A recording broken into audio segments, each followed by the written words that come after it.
Sandra all the time is here with the cold hard truth. She's the ears and the eyes for me and you. Every day, everyone want to hear from Sandra. And every time on the air, she's getting better. Tell your sister, tell your brother, tell your mama, call Sandra in the morning and in the evening. They always calling Sandra. And when they start fighting, they calling Sandra.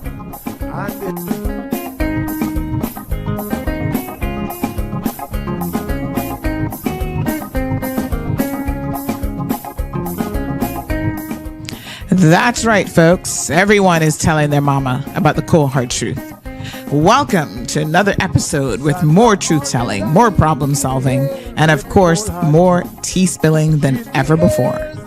Sit back, students, grab your tea and turn up the volume because class is now in session. Call in at 936-2626 because your voice matters. Share your opinion on issues that matter the most to you.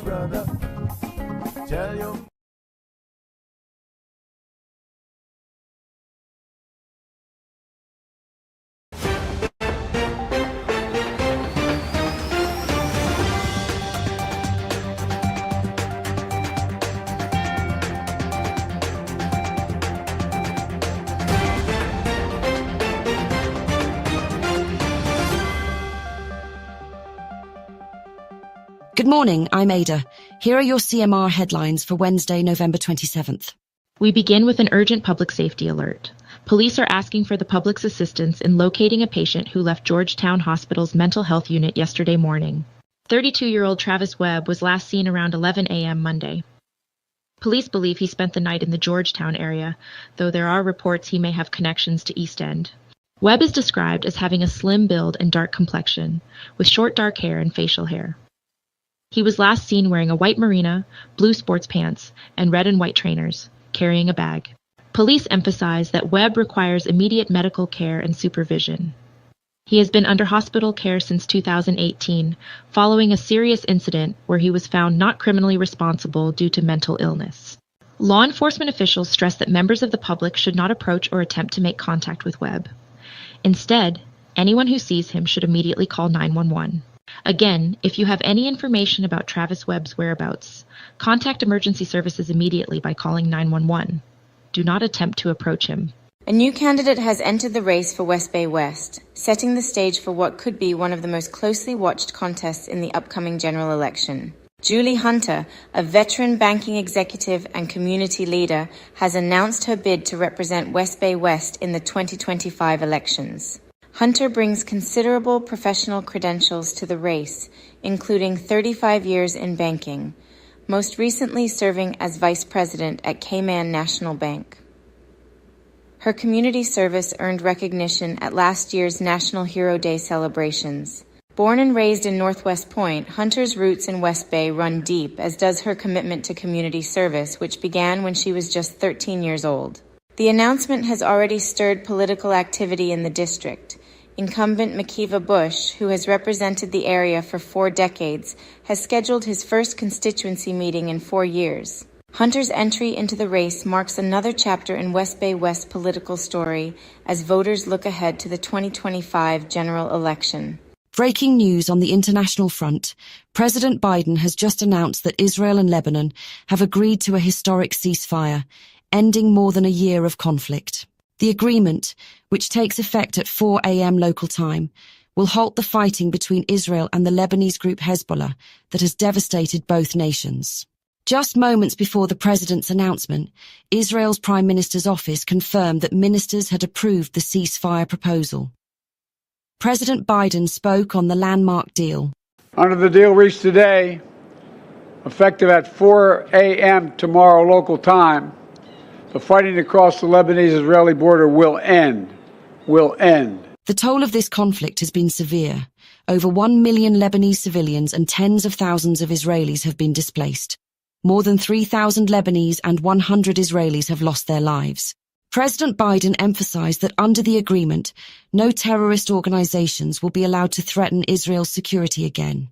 Police are investigating a suspected drug boat in East End after the discovery of a suspicious vessel yesterday morning. The RCIPS helicopter was observed operating in the district from around 10 a.m., and witnesses reported seeing police towing a vessel from the area. Multiple sources in the community reported increased police activity throughout the morning hours. The RCIPS has not yet released an official statement about the incident. We'll bring you updates as more information becomes available. One of Cayman's top athletes is getting ready to make waves on the world stage.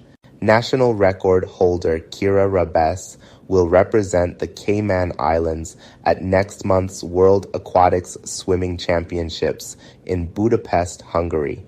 The Georgetown native, who currently holds 3 national records, will compete in both the 400 and 800-meter freestyle events. This isn't Rabes's first time competing at an elite level.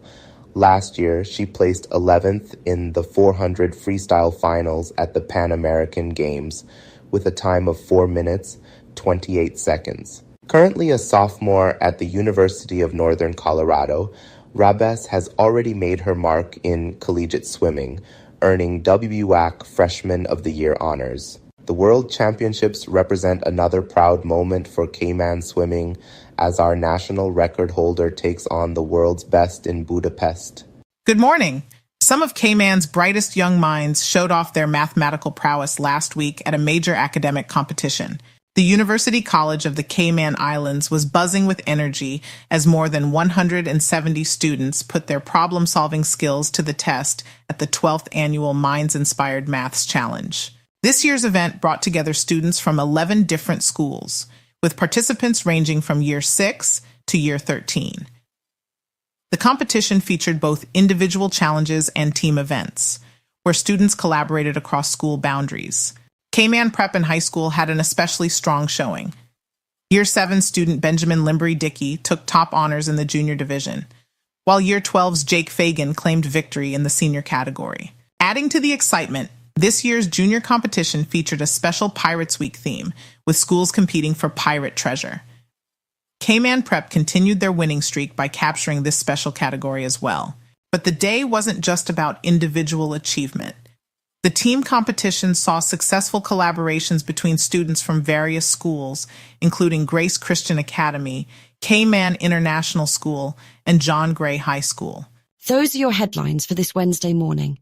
Before we go, a reminder that police are asking anyone with information on the whereabouts of mental ward patient 32-year-old Travis Webb. Join our WhatsApp news channel for all of these stories and more. Thank you for starting your day with us.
right. Good morning, Cayman. How is everybody doing? Happy Wednesday. It is Hump Day Wednesday. Hope you guys had a good night. I had a rough night. Can I tell you? Oh my God. I was so not well last night. Well, my stomach. On the day that we decide to tackle stomach issues, I had a rough one. So I know I told you guys I have this IBS thing. Thank God it's not the other one, because the IBD sounds far worse. But yeah, the IBS is not nice either. So I was having severe stomach cramping that kept me up at least till after 1 o'clock. Couldn't sleep. I think it might have been something that I had to eat yesterday. And then on top of that, I woke up after 3 o'clock in the morning with an episode of basically what I did eat was not going to stay down. That was pretty, no bueno. So let's just say it was a rough night of very little sleep. Ugh. Not fun at all. Not fun at all. So, what can I say? I'm going to do some peppermint tea this morning, a little bit of oatmeal to hopefully settle things down. So now how this works is, at least for the next 24 hours, I'm going to be very minimalistic with my diet. Just eating very bland foods, because now it's important for me to get this under control as quickly as possible. So this is how it works when you got a chronic situation going on, honey child. What can you do? But I hope you guys had a good one.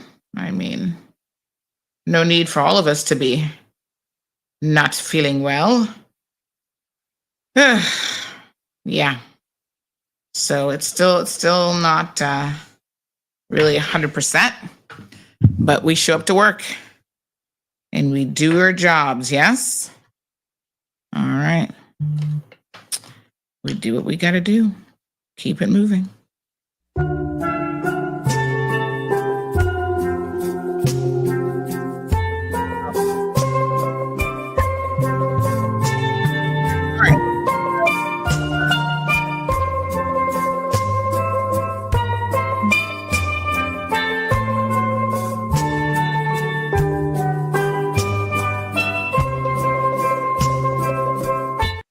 Oops, my apologies. I hit the wrong button there. All right, so hopefully nothing of interest happens during the show in that regard. I don't know if you guys noticed or not, but for a couple of weeks now, my headset hasn't been, I lost one of the earpieces, so it was just like the little raw piece in my ear, and unfortunately, that is not comfortable. And it was actually kind of pinching my ear. So I've got a replacement one that I'm going to try this morning and see how that works. But yeah, if you see me grimacing like my face and stuff, that's what it is. My tummy is not happy. What to do, honey child? We all got something here, there, and everywhere. Some people got it worse than others, so we still have to remain thankful. No matter what, it could be worse. Yes? Okay. All right. Let me see if I can plug this in, and then that means I can actually hear your phone calls and stuff when you call into the show. Ah, look at that. All right. Left ear, right ear. This one says, I can't even read the right ear. And that's left ear. Why do they almost look like they're backwards? Let me make sure I'm seeing this right. Is that left ear? Yes. That's left and that's right. Okay, honey chill. So we put it in. I'm trying to figure these out. These are a little bit different. How do these go into the ear? Okay, well, you know how you have to figure out how big your air hole actually is? Trying to do that right now with the little pieces. I think I might need the smaller one, actually. All right. They have a couple different, they have like the plastic ones, like that, and then they have the foam ones. So I'm going to try the foam ones first, and then see if I don't like those. Maybe I'll try the plastic ones. The other ones had plastic, so they're shaped a little bit different. I think I have a medium air hole. Not large, not small. Let's see. Yeah, in a way, I think these feel more comfortable. All right, we'll try these for day, the foam. And then if not, we got the plastic ones. Ay, ay, ay, caramba. All right, tea. Yes, tea helps. Got some peppermint tea this morning. What is this one? Dandelion mocha mint. Is this peppermint or just mint? You know, I got 85% organic, gluten-free. Everything's gluten-free these days. It's like the new buzzword.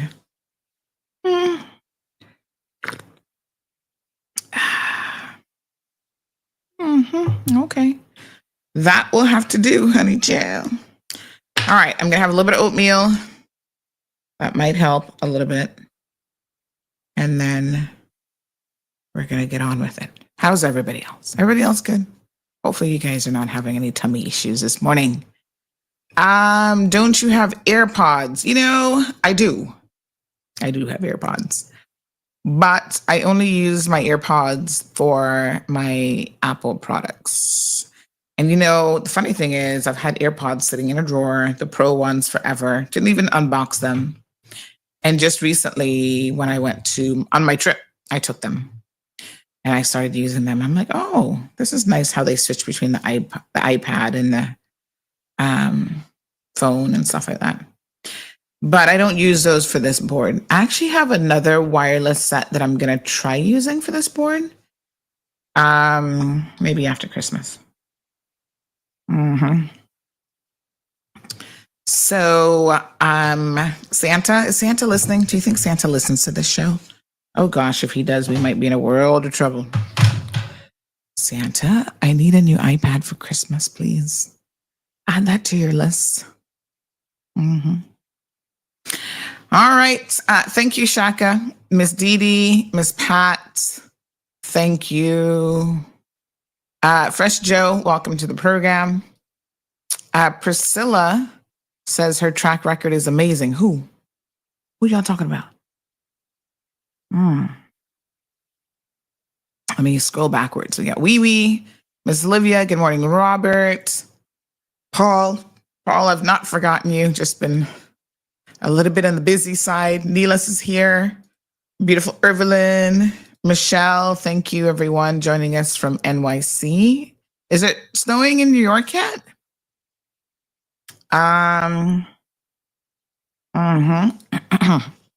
Diamond Princess. So we got a big announcement coming next week. Let me double check the dates here. Yeah. So next week, Friday, spread the word. You do not want to miss Friday's show. In fact, I'm going to be off island for a few days, just a few days, because, you know, 'tis the season. And, let me check something here. And I am going to walk with my equipment so that we can have a Friday show because it's that big of a deal. I'm just saying, make sure you tune in.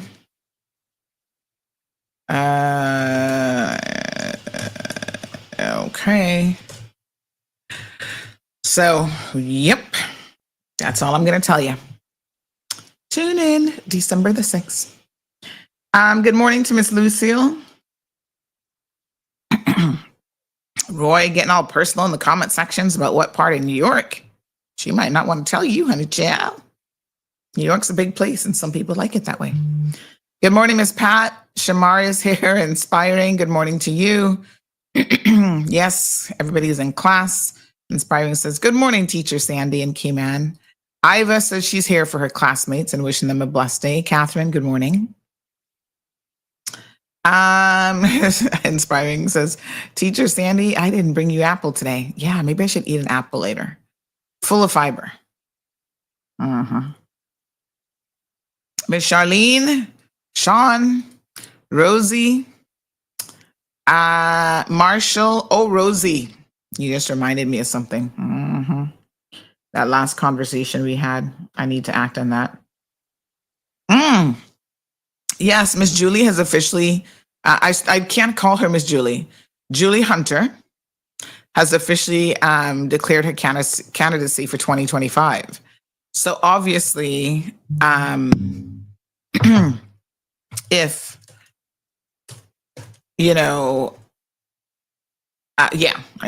of course, CMR told y'all that, right? Y'all saw it first on CMR. Now, apparently, if she didn't declare, McKeeva Bush was never going to have a meeting this time. How can y'all elect people who go an entire 4 years and don't even have a single community meeting? I mean, at least one. So he jumped up as soon as he saw her declaration for West Bay West. That's his constituency. And all of a sudden, he had time to have a meeting. Well, your West Bay West constituents should feel so pleased with your performance. All of a sudden now he got stuff to talk about. I'm like, really?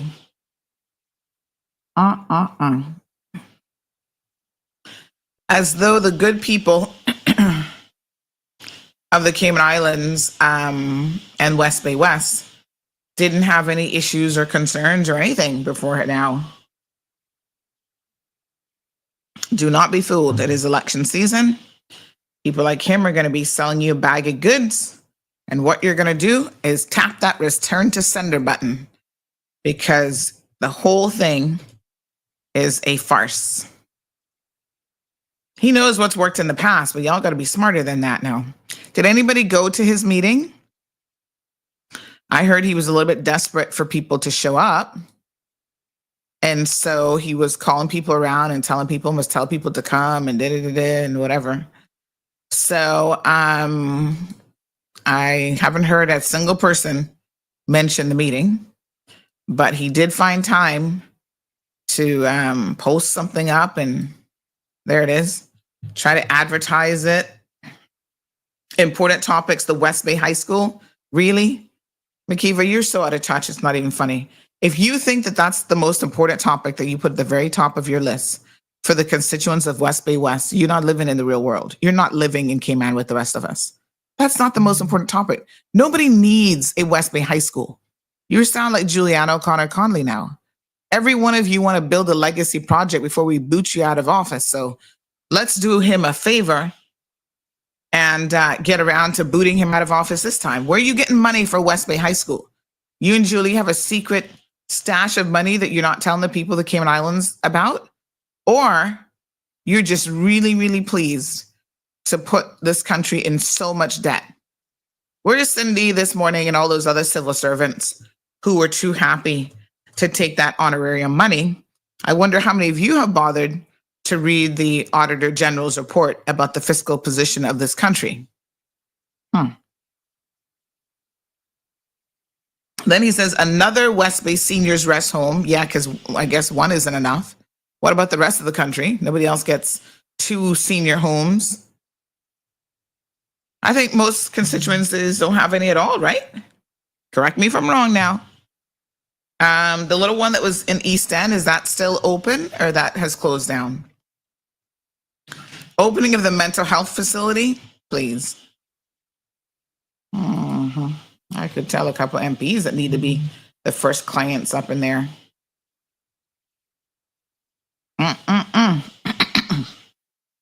The referendum and other matters. What a mess.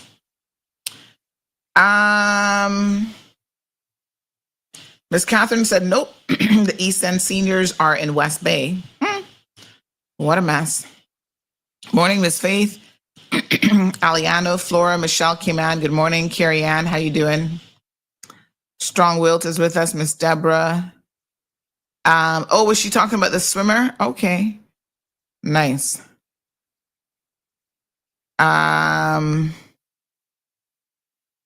Thank you, Miss Hannah. She says, I had tummy issues on Monday.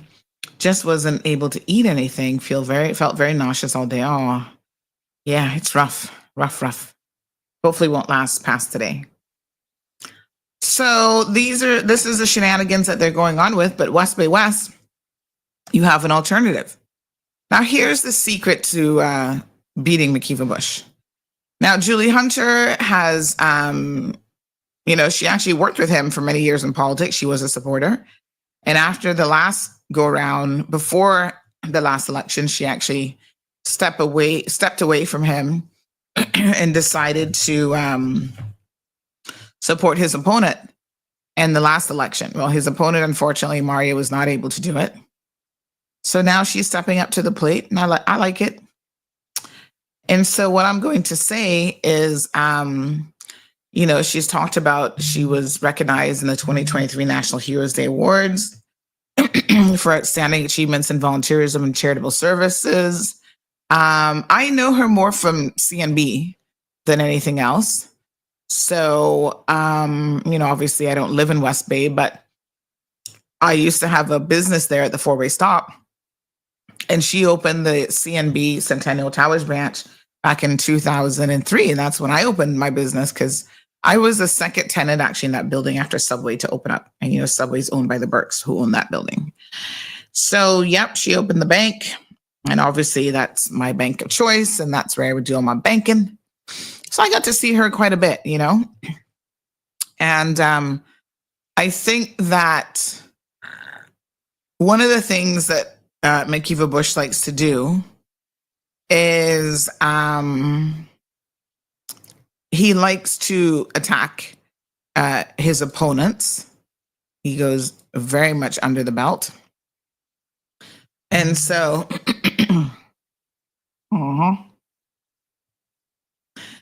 I think that Miss Julie is as squeaky clean as we can get in that regard. He's going to find it very difficult. I mean, they're cousins and all sorts of stuff. Everybody in West Bay, I swear, is related. I was talking to someone the other day and they were like, okay, I didn't even know Richard Parchment and those guys are actually her brothers. I didn't know that. That's what somebody told me. I don't know a lot of Cayman connections, but so she's cousins with Mac, and then they're cousins with Ralston. I mean, everybody's family. Everybody's connected. Morning, Miss Linda.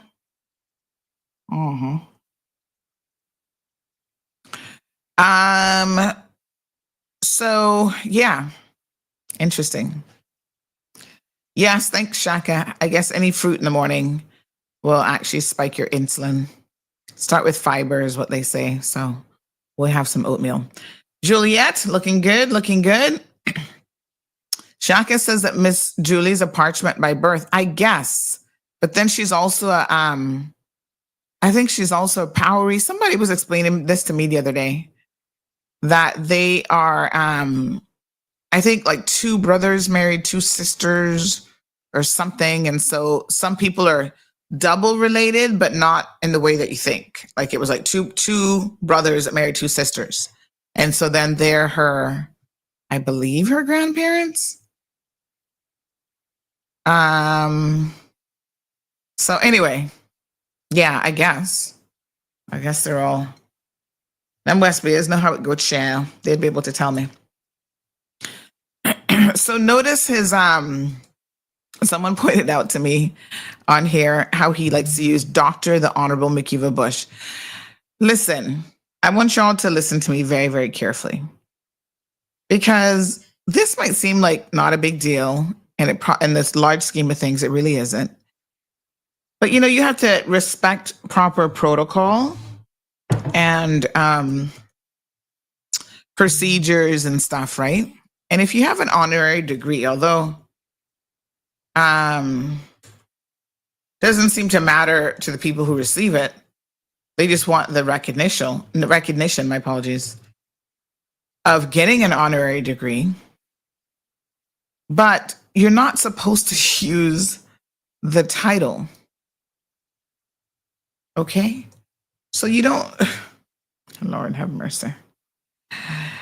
Honorary degrees, for those of you who don't know, are considered the quote-unquote most prestigious awards that a university can confer. As such, they're conferred sparingly, depends on the university, and as a general rule, only on persons of conspicuous distinction in contributions to academic inquiry and society, whether nationally or internationally, and always with regard to good character. Oops! Damn, they forgot that part. Who gave him his honorary degree again? Was it ICCI? I can't remember. But clearly the good character part fell away. Mm-hmm.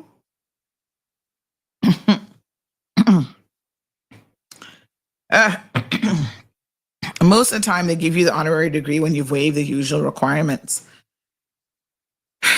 But it is one of those things that you're actually not supposed to like attach to your name like that. Okay? Yeah. There's a general rule that you can use the title doctor by others, but not by yourself. You can include it on your resume under achievements and distinctions. You're actually not supposed to put it in front of your name. So you can use the title doctor after stating your name. What a hot mess. But I guess, you know, in life, when you, poor thing, don't even have a high school diploma, somebody gives you an honorary doctorate and you can hold on to that like a little piece of pie in your fat little fingers, honey child. You're not going to let that go. I like a piece of cassava cake and be like, I'm not letting this go. And then I got to eat this. Mm-hmm.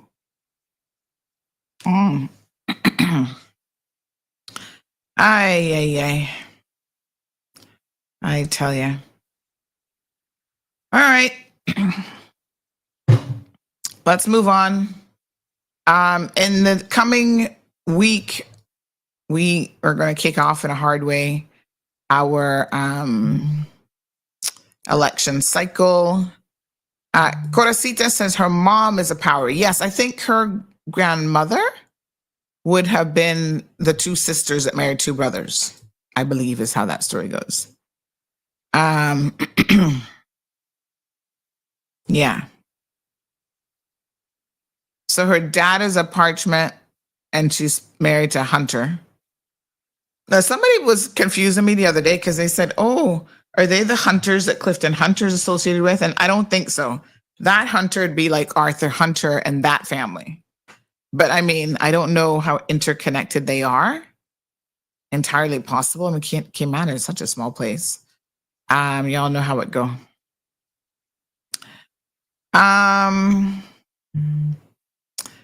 Jenny says, actually, West Bay does need a high school. MPs who love to overspend should not be reelected to decide the budget. I have a theory about putting schools in districts like that. You know, when I went to the States, this would have been I went in the 83, I think it was 82, 83, somewhere around there. 82, because I just turned 9, yeah. And I had to be bused almost an hour to get to school way out in the boondocks back in those days. Now the boondocks is developed. That's like the Bradenton, Brandon area. Back then it was country. I used to look out the window and look at all these cows and stuff that I didn't recall seeing in Cayman. And I'm like, wow, this is like such a big country. You know, as a 9-year-old in the 4th grade, it was like you had to get on the big interstate, the big yellow bus, get up at the crack of dawn, 4 o'clock in the morning so that you could get to school on time. Freezing days, you were standing up at the bus stop. If you missed the bus, you were in a lot of trouble. So you had to get up super early. during the winters in Tampa, putting on your gloves and your jackets, and you're like, oh, I'm so cold. So we were bussed out there to kind of desegregate and to mix up the neighborhood because my aunt lives in a prominently African-American neighborhood. And so I feel very differently when I come back to Cayman and I see some of you who don't even go past the four-way stop. There are actually people, somebody told me this, and I don't know if I believe this, that there's some of you who've lived in West Bay your entire lives and you've never left the district. How can that be? How can you not go past the four-way stop? What do you mean you've not left the district? I was like, huh? So it's a little weird to me when I hear people wanting to do stuff. And this is where the one man, one vote mentality kind of gets you a little bit screwed up. When people want to do things like, everything must be in the district. I mean, great that you can have conveniences, the grocery store, that's fantastic. I love having a grocery store 5 minutes from me, and the bank and, all these things, restaurants and shops, that's fine. But schools, you need to mingle with other people outside of your district, honestly. Y'all remain ignorant when all you mingle with is your people from your little neighborhood. Savannah must have a high school, a middle school, and it's like, so you never get to mingle with people from Georgia. No wonder when y'all do get together, you can't even behave and like each other.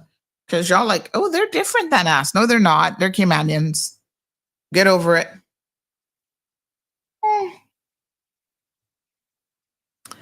So, I'm not really feeling these district. Listen, make them go to John Gray in town. I mean, it's wonderful that they can get up in the mornings and get out of West Bay for a change. Lord, I can't get y'all to go on a plane and travel half around the world, but can I at least get you to go to Georgetown and pass something else on the way to school? Sean says her Hunter surname comes from Cayman Brack by marriage. Oh, okay. Reb says those titles doesn't matter. Ask some of the richest and smartest people in the world. They don't have degrees. Well, that is very true. However, they have some degree of intellect. Listen to me. Don't fool yourself, Naida, because I love when people throw this out there. There's a difference between having a degree and there's a difference between no intellectual capacity or very little intellectual capacity. You think the Bill Gates of the world, because he quit, his poor mother was overpaying for university because they couldn't afford it. But because he quit university and went into industry, you think he's at the same level as a McKeeva Bush because they both didn't, well, to be honest, he finished high school. That's a very different thing here, right? Don't confuse the two.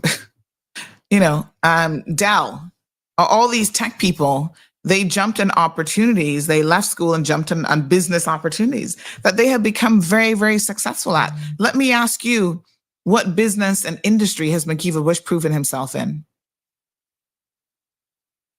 By all accounts, the man is broke because despite having millions of dollars going through those grubby little hands, he's not even been able to manage his finances to the point where he feels like he can never retire from political office. And that's why he keeps torturing us.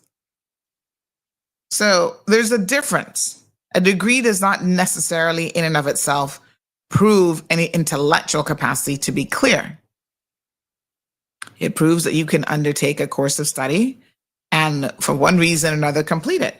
You could cheat like the Trumps of the world, get somebody else to do your schoolwork and whatever, and you just show up and grab that degree. So then you can claim that you have a degree. Yeah. And then there's people who are extremely, intelligent and have just decided to go straight into business. And a lot of those people are individuals, Bill Gates, Mark Zuckerberg, Henry Ford, Walt Disney, Richard Branson, Steve Jobs, Michael Dell. So some of them didn't complete a degree, So maybe they started and then they left and, went into industry, like I said.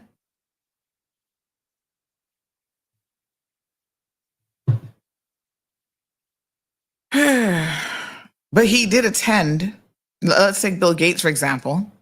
He did attend Harvard University. I'm just saying. He was able to at least get in.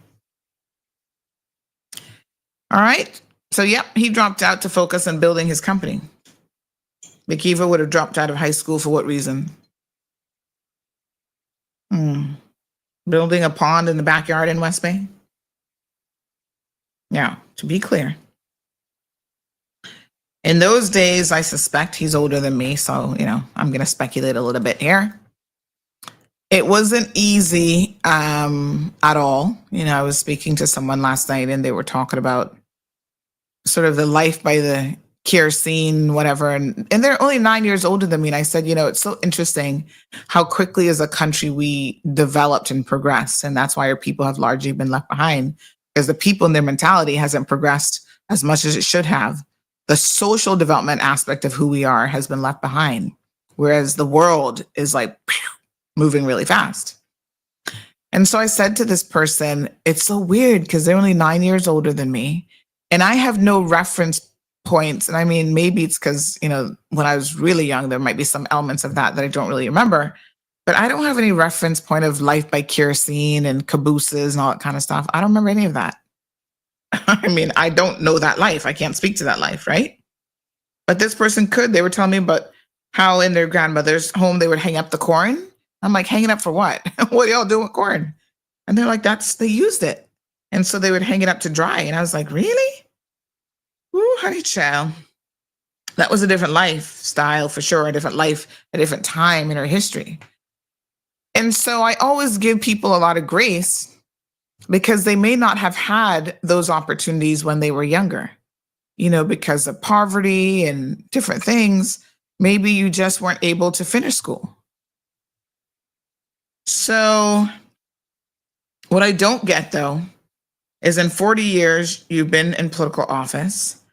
You've had ample opportunity to do not even a degree, but just short courses, training, how to become a better MP, political science, anything.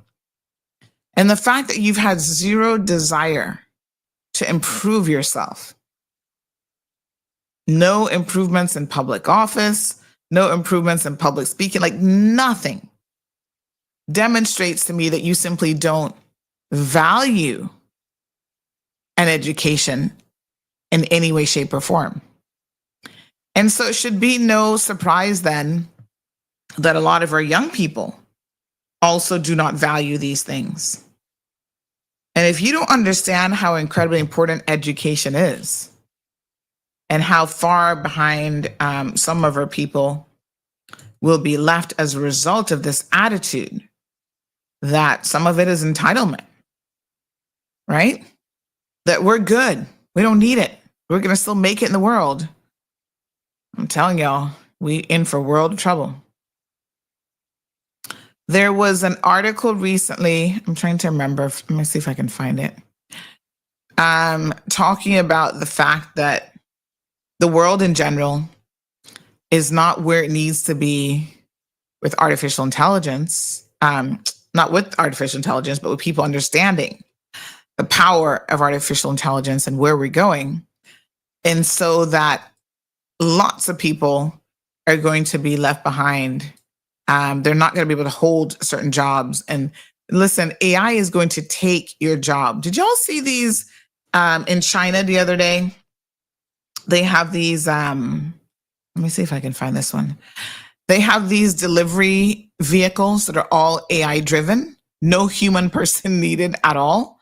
So you call in and let me see if I can find it. Hold on. You call in and place your order. And this little yellow thing shows up. And they say it is actually so effective, like it's scary. Let me see if I can find it. So now it's out there delivering. So all the businesses like what's the food delivery businesses that we have here? I don't know, Food Grub, Money Grub, whatever they call themselves. Those delivery businesses, they will soon be a thing in the past if these. Let me try to see if I can find it. I want you guys to see this.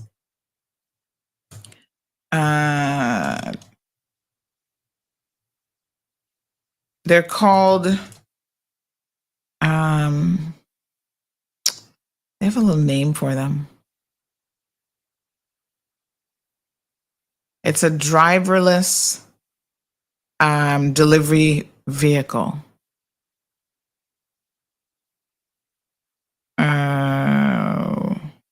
Anyway, they're doing some prototyping now.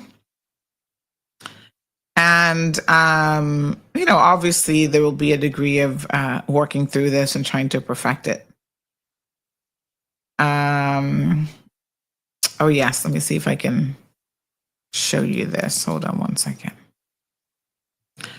So, like it or not, these things are here.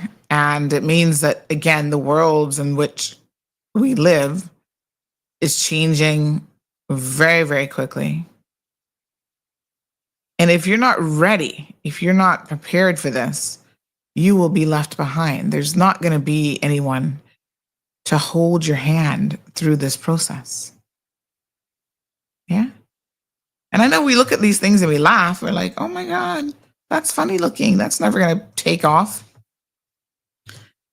We see robots out there now, folks, helping with farming.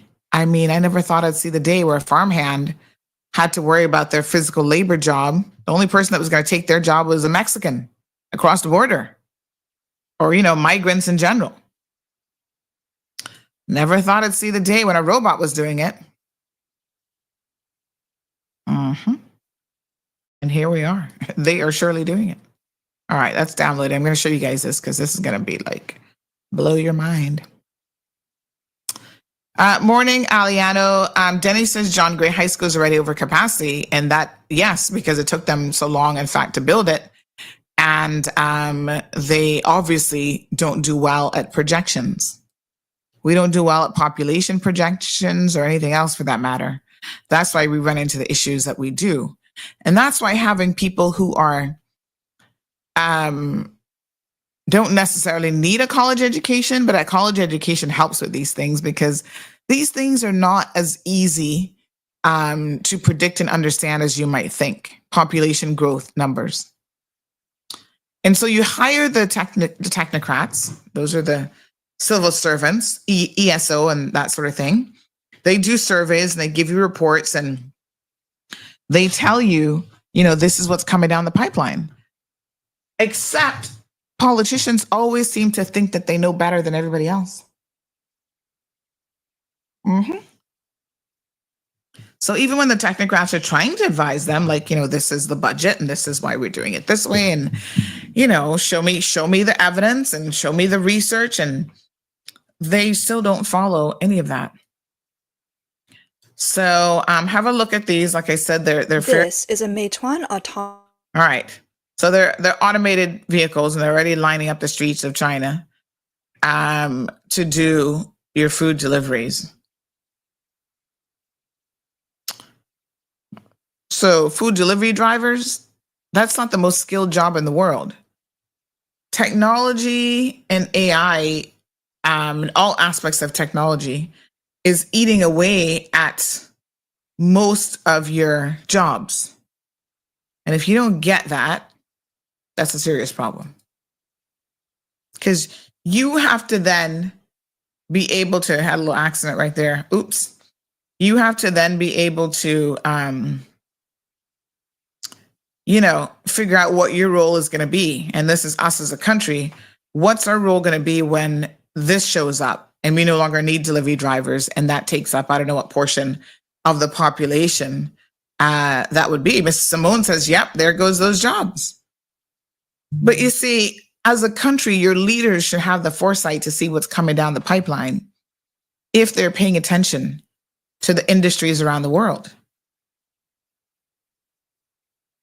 We need to consider stop electing people who don't have that, because that means that they will not be equipped to make the decisions that will help prepare this country for the way forward.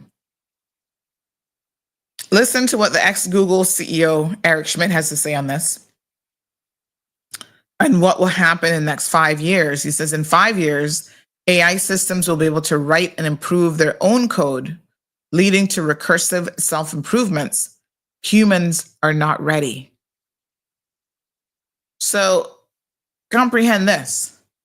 If humans are not ready, what do y'all think about Caymanians specifically? I'm fearful. Yeah? When you understand that some of this is in part to the technology and where we're headed, but and by the way, this term recursive self-improvements, RSI, it's probably worth defining that. And it's basically a process where early or weak artificial intelligence, AGI systems enhance their own capabilities. So the AI itself is writing its own code and it's improving itself. So it does not even need human beings to improve.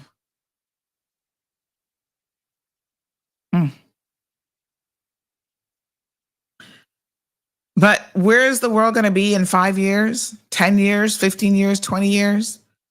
And how prepared are you all going to be for that?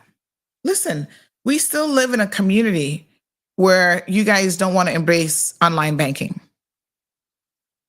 where you want to go into the line at a bank and physically do stuff.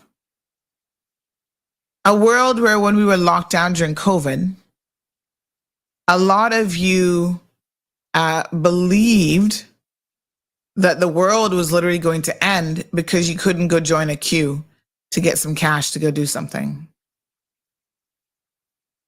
Medical technology, the technology in your homes, everywhere is moving at lightning speed. In the past, what it took, probably 10, 15, 20 years to do in terms of the turnover rate of technological advances, now you're seeing that happening literally almost at the speed of light. It's really crazy.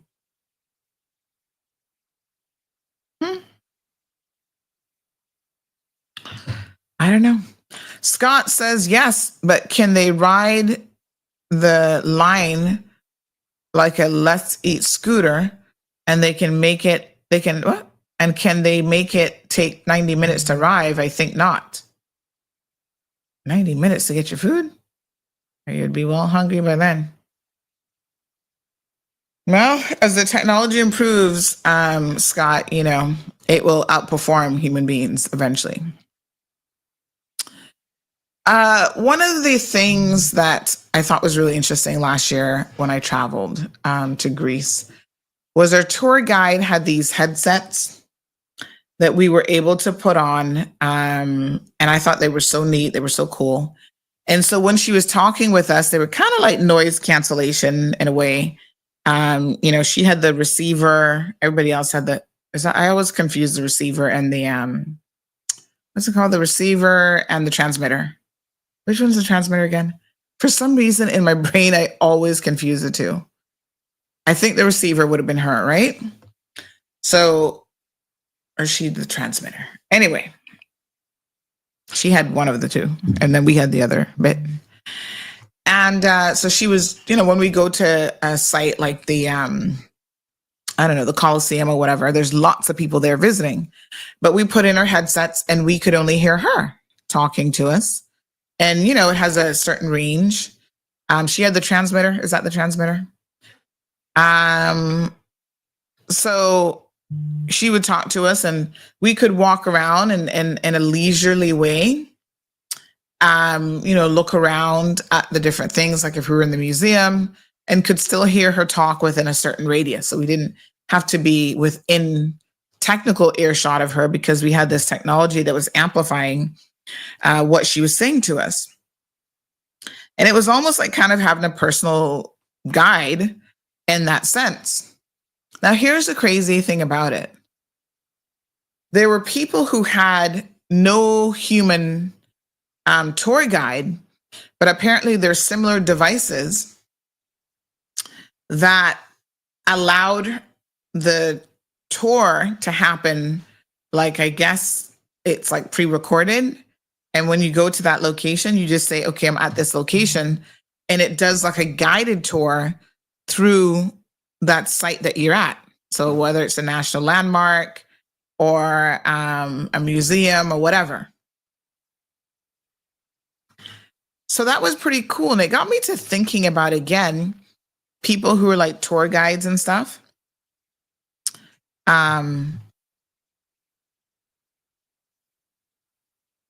Yeah, so it made me think about people who are tour guides. And what makes a tour guide any better than an automated feature that, by the way, isn't going to forget to tell you something? I mean, I get there's a certain element to, okay, if it's a personal interaction, especially if you have to ask questions, that might be a bit more interactive.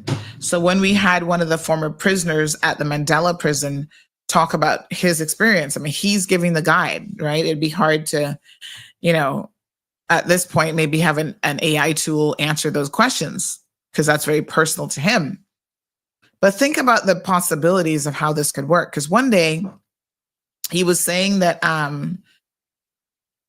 he can only do like 2 tours a day because he gets emotional. He gets too emotional about it.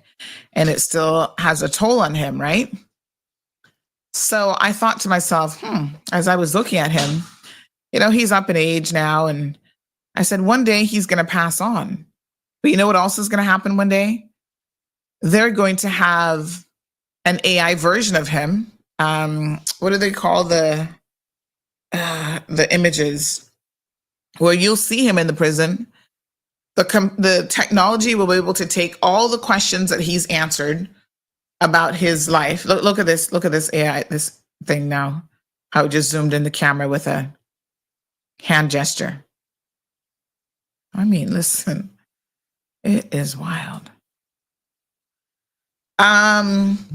So one day they'll create a what's the word that I'm looking for? It ends in gram. Somebody help me out here.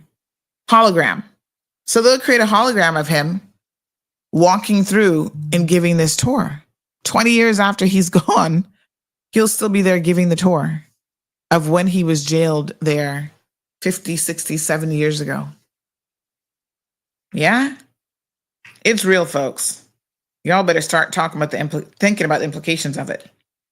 So what does it mean for people?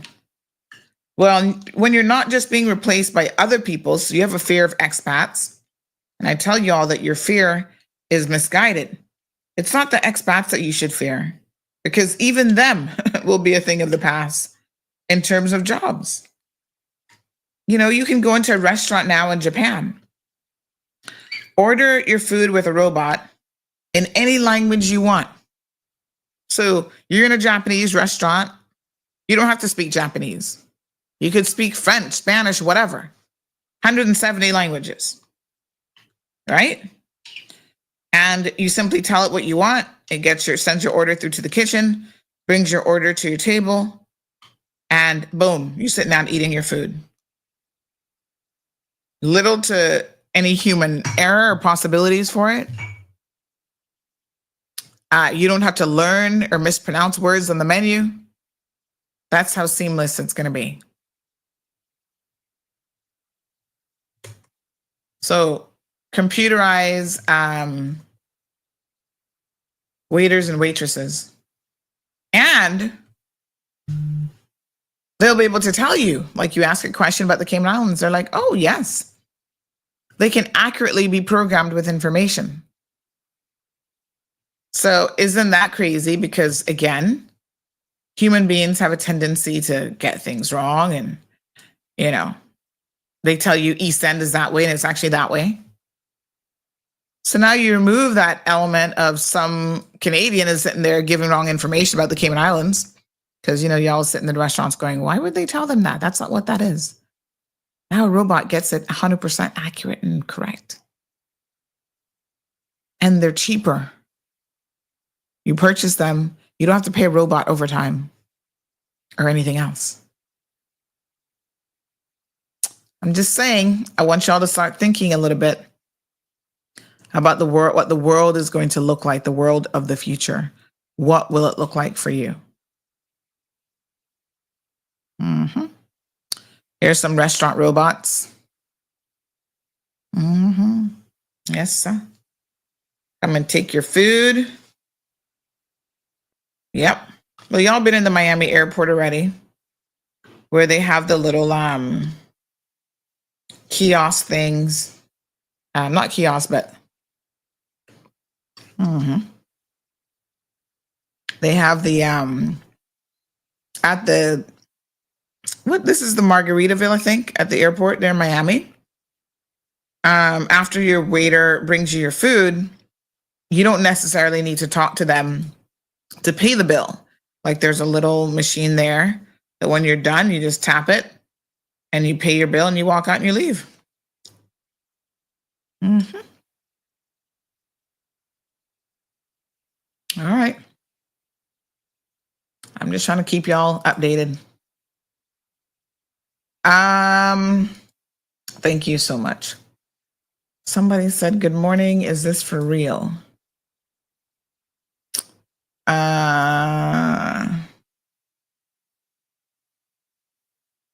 Okay, let me find out.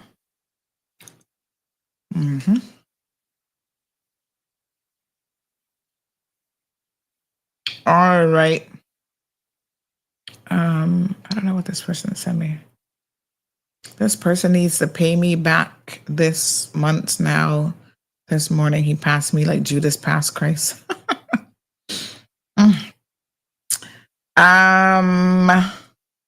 She transmit the message that we received, so she has a transmitter. Yes. But then why is it that it always seems to be the opposite with RX? Are the initials different? The RX and TX? Because every time I go to use my microphones, I swear that the one that is the RX is the one that I'm using connected to the device, which is a transmitter. But shouldn't that be the receiver? I always get those two confused. All right, so this person says, Northern Caribbean University in Jamaica, never heard of him, gave Makiva his PhD.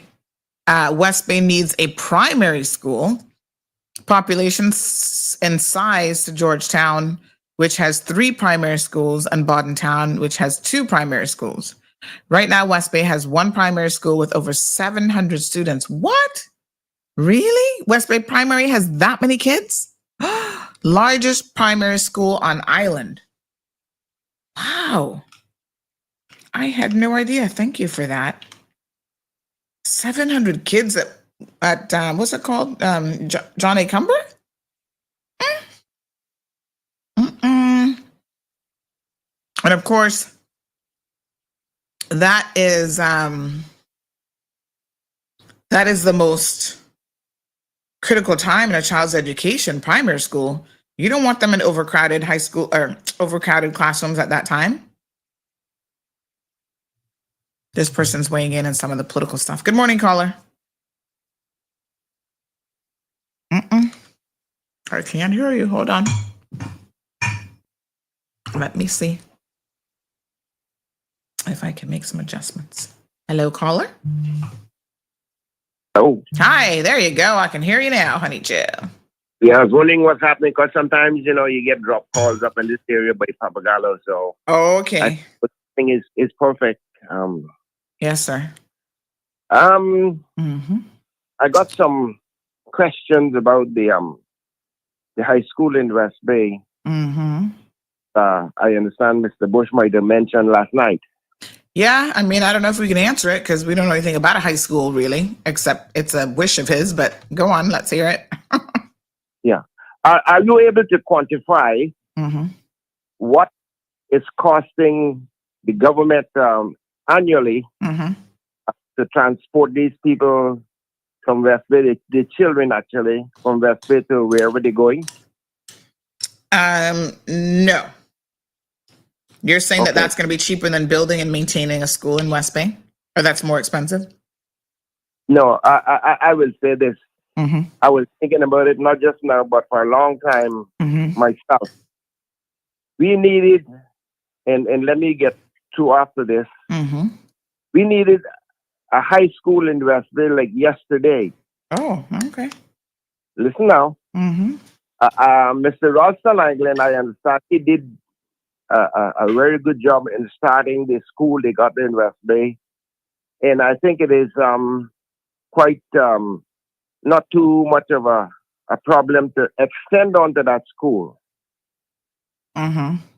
Costing certainly a lot of money to transport those children from West Bay to Georgetown or wherever they're going. Beside that, look at the traffic. I'm saying this, and I'm here to take suggestions or ideas from people, but I think it's high time that West Bay get something like a high school of our own, because when you look back, what has West Bay really got in so many years? Show it to me. Show it to me. It is some time now that we've been thinking about it. I think it is high time we follow through, even if you got to do it in stages. And I understand what you're saying about the budget. The budget. Yeah, I understand that. But it's high time that West Bay, the district of West Bay, gets something meaningful. Not to mention that all of the kids that's been born with these generation of wipers that's coming in here, in every other young girl you see they're pregnant. Who is responsible for this?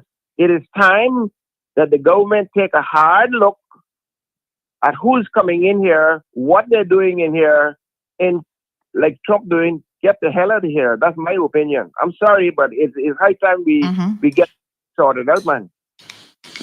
Okay. So let me ask you a question then. You said West Bay not getting nothing, but you guys have the father of the house in West Bay been there for 40 years. So why y'all not getting nothing? Well, put it this way. Maybe he's too busy feeling at people and slapping women around to focus on work. Yeah. I understand you. I can't knock him too hard because he did some things in West Bay. Well, mightn't be a high school, but he did some things in West Bay. But remember, he got 3 other representatives in West Bay. Well, until recently, he ran the entire party in West Bay. So until we swapped to one man, one vote, you can give him credit up until that point, because you guys voted straight UDP with all of his colleagues. So y'all should have been getting plenty. Yeah, we're really not getting anything to say about him. That's all I can see. I think that what he's saying is right. And I think others should join him and say, look, it's high time that West Bay get something. You know, it's not just West Bay, because we are growing the population and something needs to be done. So, yeah, I think I can't vote for him because he's in West Bay West, you know. I'm on the north side, but yeah, I'm not going to condemn him. I'm going to tell him, yes, what he's doing, that's a good idea. Well, it's great to have at least one good idea in the last umpteen years, but I appreciate it. You almost made me spit out my porridge with that comment there. Yeah. Listen, I can get back up sometime, but yes, that was funny. How many years? That's what I would like to know. What's that, sorry? Last 10 years, I would like to know what the amount was spent transporting those kids up and down from West Bay to Georgetown, plus wardens and all. I'd like to know. Let me ask you a question related to what I said earlier. What about the integration of people outside of a district? Like, you don't think it's too much to go to primary school, middle school, high school, everything in your district and never really get exposed to other Caymanians? You know, I haven't really give it a thorough thought, but this is another thing that concerns you. Got all of these people coming in, no control, and let's get back to it now. Not even expats. Just think about what would a world be like where we're going backwards, if you ask me, because I guess this is how it was back in the day, where you had the Cayman disease rear its ugly head. But where, West Bayers didn't even get out of the district to marry and date and see other people. It was like seeing another creature if you saw George Towner. They had to sneak into West Bay, sneak in past the four-way stop. Well, hang on now. I think that was the general consensus of all over the island. North side, but everybody. But hang on now. I stayed without fear of friction. Some of the people that are coming in and mixing with us, I'm sorry. It is nothing nice in those people. Nothing nice in those people. Well, you keep thinking about expats, but I'm not thinking about them. I'm talking about your own Caymanians. Yeah, but West Bay, I'm mixing with somebody from East End. Woo! I mean, heaven forbid. Of course, that happened before. My point is, it should be the norm. I mean, it's not. We shouldn't be going backwards in terms of segregation and feeling like we can't even leave our district to meet up with people and whatever. That's my point. And I think it's important for children to, expose themselves to different people, different cultures. The earlier in life, the better. Well, your point is taken, shall I say, I take your point seriously, but then even when they go overseas in universities, remember now, they get some bad influence in those universities, not just in Cayman, but overseas. So if you put a high school in West Bay, I don't think it's going to be anything wrong with it if it is managed properly. Yes, I say it should happen like yesterday, We got too much that is coming in here, integrating with us, the wrong influence, okay? It is not good. And I would say, Caymanians especially, they should have a second option. Cayman, they better look to have a second option, because I don't like what I really see. And I'll be 77 next month, so... Oh, bless you. Thank you. Yes, sir. But, happy birthday when it comes. What I want to say now, this is not the Christmas breeze you got now. This is the package that the Christmas breeze is coming in, okay? The breeze soon enough, and it'll be much soothing and cooler, and then you've been here long enough, so you'll know it when you feel it, okay? All right, madam, have yourself a good day. We'll see you later. Thank you so much. I appreciate the call. All right, my darling, 936-2626. He's 77, he said. Wow. Bless you, honey child. Bless you. Happy birthday when it comes. Cameron says, Sandy, sounds like a robot is coming for your job too. Well, you never know. I mean, look, I'm cloning myself to do the morning news. Y'all hear that voice in the morning? That's not me exactly. That's a clone of my voice. So, and I must tell you, when I first heard it, I'm like, yeah, that don't sound like me. And somebody else said, that sounds exactly like you. And I started to listen to it more. And there's a couple different tools that I've used, some better than others. And I must say, yeah, I can hear it. Yep. So anything's possible. That's why you've got to make yourself, not quite as disposable. But maybe one day the robots are coming for us all, honey child. Miss Cayman Kind says, honey child, most of them are pretending to be blind as a mole. Oh my goodness. Speaking of moles, I saw the fattest agouti yesterday evening. I'm so glad Zeus didn't see him, because he probably would try to chase him. He was running across the street. Jonathan, good morning, sir. When those things show up in Cayman, I'm going to go to the very end of Spots Dock and start making delivery orders. You want them to drive into the ocean. I hear you.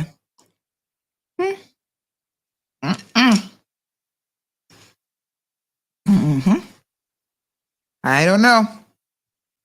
Shaka Zulu says planning has never been Cayman's strong point. All right, let's talk about planning in terms of fiscal planning. So we got some reports this week from the Auditor General's office.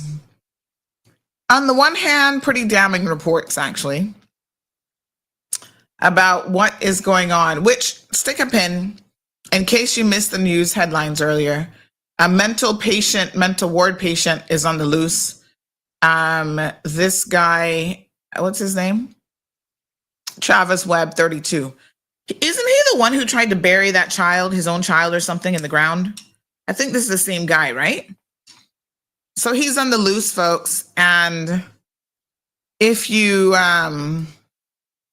don't know who he is, let me just show y'all a picture, because you will want to be on the lookout. He's considered dangerous. I didn't realize all this time he's been, where have they had him all this time? Just locked up at the mental ward at the hospital? Wow. Anyway, through some kind of slackness, he got away. So they said he fled from lawful custody around 11 o'clock on Monday. They didn't notify us until yesterday. Okay. That, the first 48 hours, let's narrow that down to the first 12 hours in Cayman. Y'all might have found him if you told us sooner. Anyway, they say that he's known to display unstable and unpredictable behavior. If you see him, don't approach him, don't harbor him, and you're urged to call 911 if he's spotted. So he hasn't been found to be competent to stand trial. So instead, what they've done with him is just kept him locked up in a medical ward all this time. Yeah, this was the one back in 2018 where he tried to bury his own child, like in the background or something crazy, in the backyard. What a mess.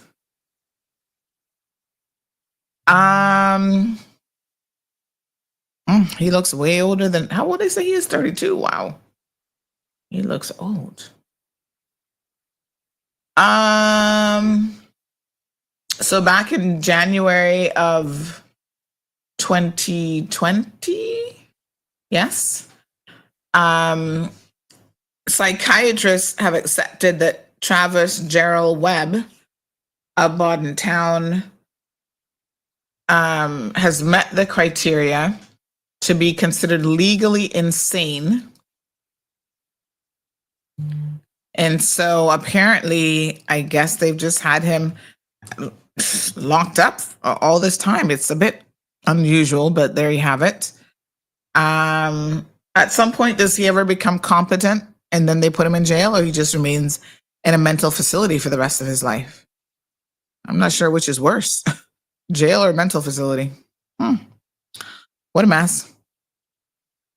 I'm sure they must have him on medication, but if you see him, folks, please remember what the RCIPS has said. He's considered dangerous, all right? So don't invite him in for Sunday dinner. I know Thanksgiving, Cayman Thanksgiving is coming up this weekend. And I know y'all are kind-hearted and all that good stuff, Cayman kind. But in this case, maybe the best thing for him to do is go back into the facility where he can continue to get proper care. All right, don't issue a Thanksgiving invite to him. He's not ready. What a heat. All right, somebody said Sandy allegedly, he's who they say killed my son. Oh, that's why they claim he mad. What? You think he's their son's murderer? Oh my God. That's horrible.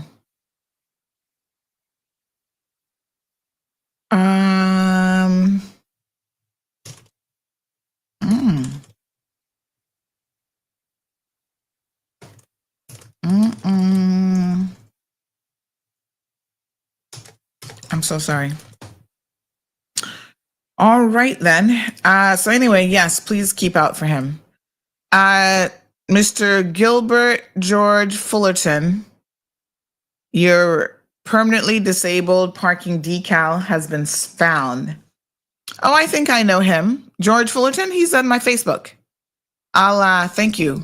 I will let him know that we have his disabled parking decal. He might need that.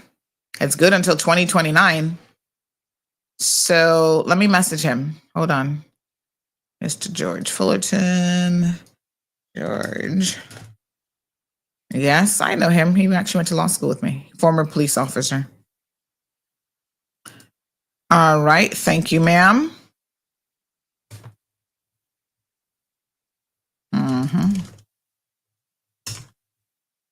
Okay, that's nice. Found a disabled sticker. Look at that. Who would people blame for everything if the expats were gone? I think all the problems would be gone too.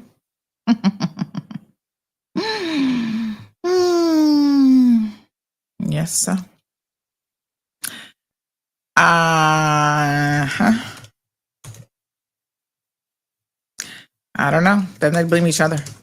The West Bayers would be blaming the Georgetowners, and the Georgetowners blaming the East Enders, and the East Enders would blaming the North Siders, and then at some point y'all gonna be blaming the Turtles for all this mix up. It's the Turtles' fault, not us. Nobody likes to take accountability. All right, fiscal stuff now. Hold on. Let me just send this to. So the Auditor General has a report that's out. You need to read it, folks. This is where now it's fine for the media to give you a little synopsis of the report. But as people in this community, you've got to start taking the time to read things for yourself. By a show of hands, how many of you would like a copy of this document? With the view to actually reading it is what I'm saying. You can't always rely on other people to do what you need to do. Yes? Because if you were able to read this document for yourself, no doubt you would be like, say what? Message me. In fact, if you go to the story, it should be embedded in the story itself. So we've done multiple stories on this. The first one says November 25th, widespread procurement law violations uncovered in government entities. So this report, hold on one second. Let me see if I can pull it up. You can download it from their website, for example. Very, very easy report to access. Says, amongst other things, that the government agencies, departments are not really doing the best job with being in full compliance. So this summarizes the financial results, audit opinions, and audit matters raised in the 2023 financial year. Okay. So for example, multiple government agencies have failed to comply with procurement laws. Now you guys know the procurement laws, or that's how they go about getting things done within government contracts and so on. With millions of dollars in contracts awarded without proper approval or competitive tendering. That's interesting. Because the whole purpose of the procurement law is to try to set the parameters of, when you need something done for government, whether it's the provision of services or whatever, that you go through building something, you go through a proper, unbiased process that allows you to get the whatever business that's going to provide the service or build it or whatever, to be able to say, you know what, there was nothing, everything was above board. There was no favoritism involved here. There was, it was like, okay, we want the services provided. If you put it out for procurement, then there is a process that has to be followed, a competitive tendering process, whether it's providing food for an event, constructing a major project, whatever the situation is. So the Cayman Islands Monetary Authority was said to be one of the biggest offenders, making several unauthorized direct awards. In other words, they just bypassed the competitive process entirely. Now, one of the things that's actually in the report about SEMA, so you can go here and read it for yourselves, we have been asked to remove from our reporting. So I'm not going to tell you all what it is, albeit it's in the report. So just go read the report. Now, the reason why we were asked to remove it from the article is SEMA is disputing it. They're claiming that they had the right to do this thing without going through the procurement process, although it's something that is valued in the millions of dollars. They're saying that they had a right to do that because of what it is, and there are certain exemptions. So that's all I'm going to tell you. And then I'm going to encourage you to go read the report for yourselves. It's 70 pages, but you can skip through to different sections, and you'll be able to figure it out. So because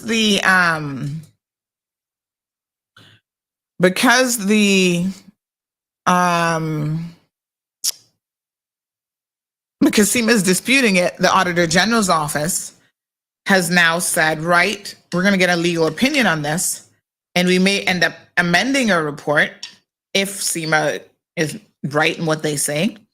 So under the auspices of exercising an abundance of caution, they've contacted media and asked us to, in the interim, remove it from publication. It's already published. Just go read the darn report. That's one of the beauties of the world that we live in, quite frankly. Anyway, I see you guys want the report. Hold on. I'm going to give you the direct link.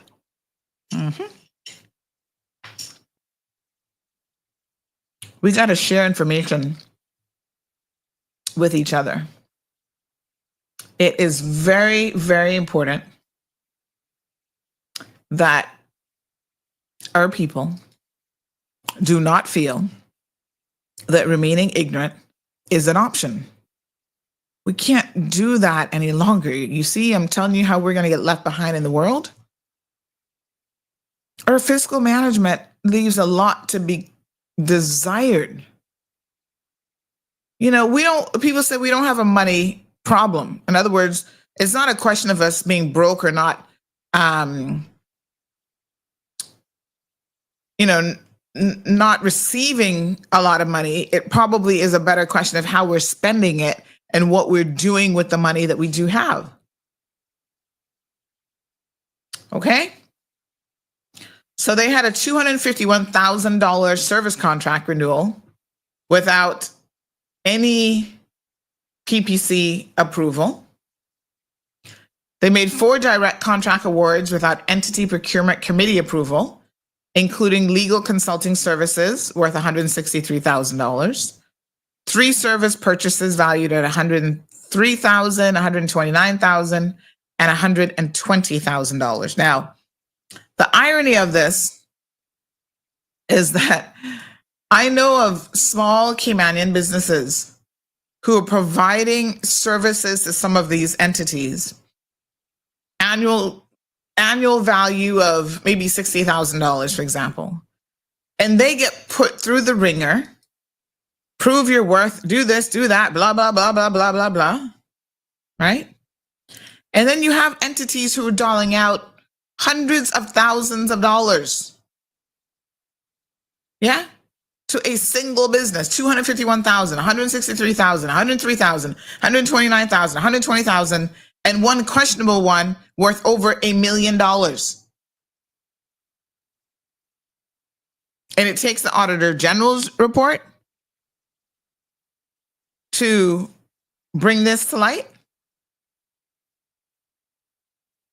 I'm gonna softly refer you because the value of this contract was actually $9.5 million. Go look at the report for yourselves, page 22.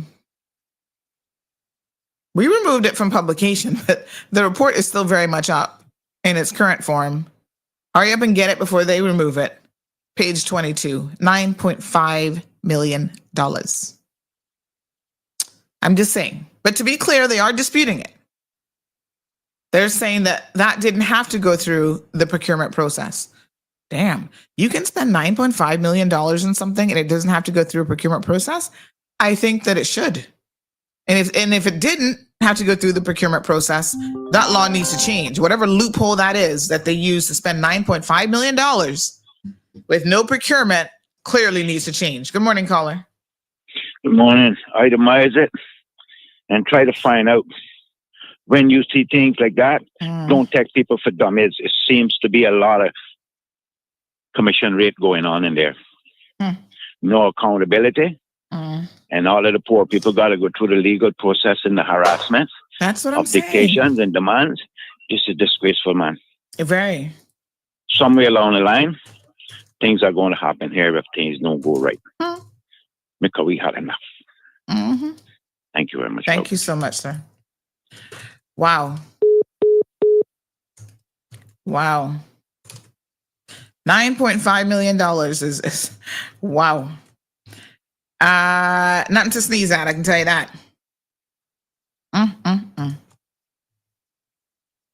No procurement. Okay. Well, SEMA said no procurement was necessary. All right. Janitorial contract, Ministry of MOEs, which one again? Ministry of Education. Janitorial contract for $417,000 without obtaining the required PPC approval. I wonder if that's the BRAC one, because, you know, some funny business been going on in Cayman BRAC with the procurement process there. Hold on, let me fast forward through the slides so you guys can see some of these. Like I said, this is worth a read. Even if you don't understand everything that's in this, there is a lot of things that are very, very clear to understand. So read it. Hold on. Let me get to the next pages here. I think I missed number 23. Oh, I need to fast forward a little bit. Okay. All right. Then we have the Cayman Islands National Attractions Authority spent $676,000 on phase 1 of the Children's Garden without an approved business case from its entity procurement committee, that's the EPC, or the PPC. Wow. Over $500,000 on the Children's Garden and no business case, no nothing. Wow. That's crazy. I don't think y'all can see this. Hold on. I'm gonna do a share screen instead because it's kind of hard to see that. Let's do it this way. So this way I can enlarge it a little bit better. All right, let's make this bigger.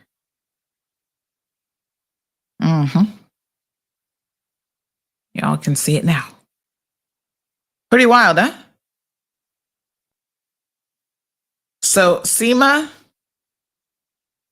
so the procurement regulations 3 subsection B require an entity to submit to the Public Procurement Committee, that's the PPC, for approval a written business case for procurement projects valued at greater than $250,000.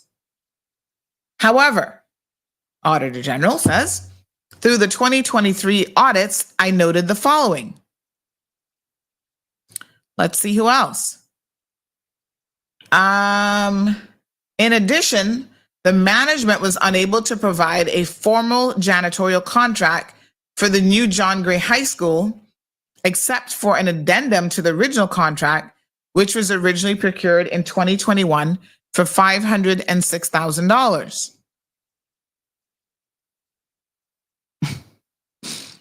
Yes, sir. The Ministry of Financial Services and Commerce, that's MFSC, paid a vendor $3.1 million for various computer services. The contract with that vendor was signed more than 13 years ago. There's no evidence of subsequent tendering or PPC approval for this contract. In addition, MFSC has paid $180,000 a year to another vendor for legal consultancy services since 2019. Since the inception of the contract in October 2019, about $491,000 has been paid to the vendor without approval from the PPC. Y'all see the dollar signs. Start to do some math, y'all. Start to add it up. MHA, which one is that one now? Ministry of Health? No, Ministry of, who's MHA? Hold on. There is a what we call a abbreviation definition section. Ministry of Home Affairs. There we go. All right, let's go back now. All right. Ministry of Home Affairs purchased various goods and services valued at more than $250,000 without publishing the contract awards on the government's public procurement portal, Bonfire. These include the purchase of fire trucks for $1.4 million, $531,000, and the provision of military vehicles and equipment for $509,000. So the processes are there, folks. The requirement to go through PPC, the requirement to publish it on Bonfire, to share the contract awards. All of these things are there because there is supposed to be accountability, transparency. You're supposed to follow the procedure. And so the Auditor General is reviewing the 2023 financials and coming to all these conclusions that a lot of people missed the mark. This is millions upon millions of dollars that we're talking about here. The Utility Regulation and Competition Office signed a contract with an IT provider without the required PPC approval, and the contract is valued at $250,000 over the last 5 years. Good morning, caller. Good morning, caller. Good morning. The funny thing is, right, you often hear certain ministers say that we need to understand what they're hired for and what their responsibilities are, right? And they're saying, like, they can't get involved in the day-to-day operations or whatever, but they're responsible for how the money is spent. But yet, look at this report. So if they're responsible for how the money is spent and they're claiming, they can't be hands-on with certain things, but we control how the money is spent, well, clearly they're not doing a good job at that either. Thank you. Thank you, my dear. Well, I mean, let me clarify something to be fair and balanced, right? So when they say that they are responsible for how the money is spent, what they mean is when they sit in cabinet and they decide on a budget, right? This ministry is going to get $25 million and they're going to, build a new school for $100 million and they're going to do this and do that. That's what they mean.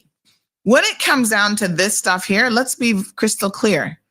This level of bookkeeping, procurement, whatever, this doesn't have anything to do with the elected officials. They're not supposed to get involved in the procurement process. And if they do, that's a problem. That's why, for example, I want to see if they picked up on anything in relation to the Poinciana Point facility.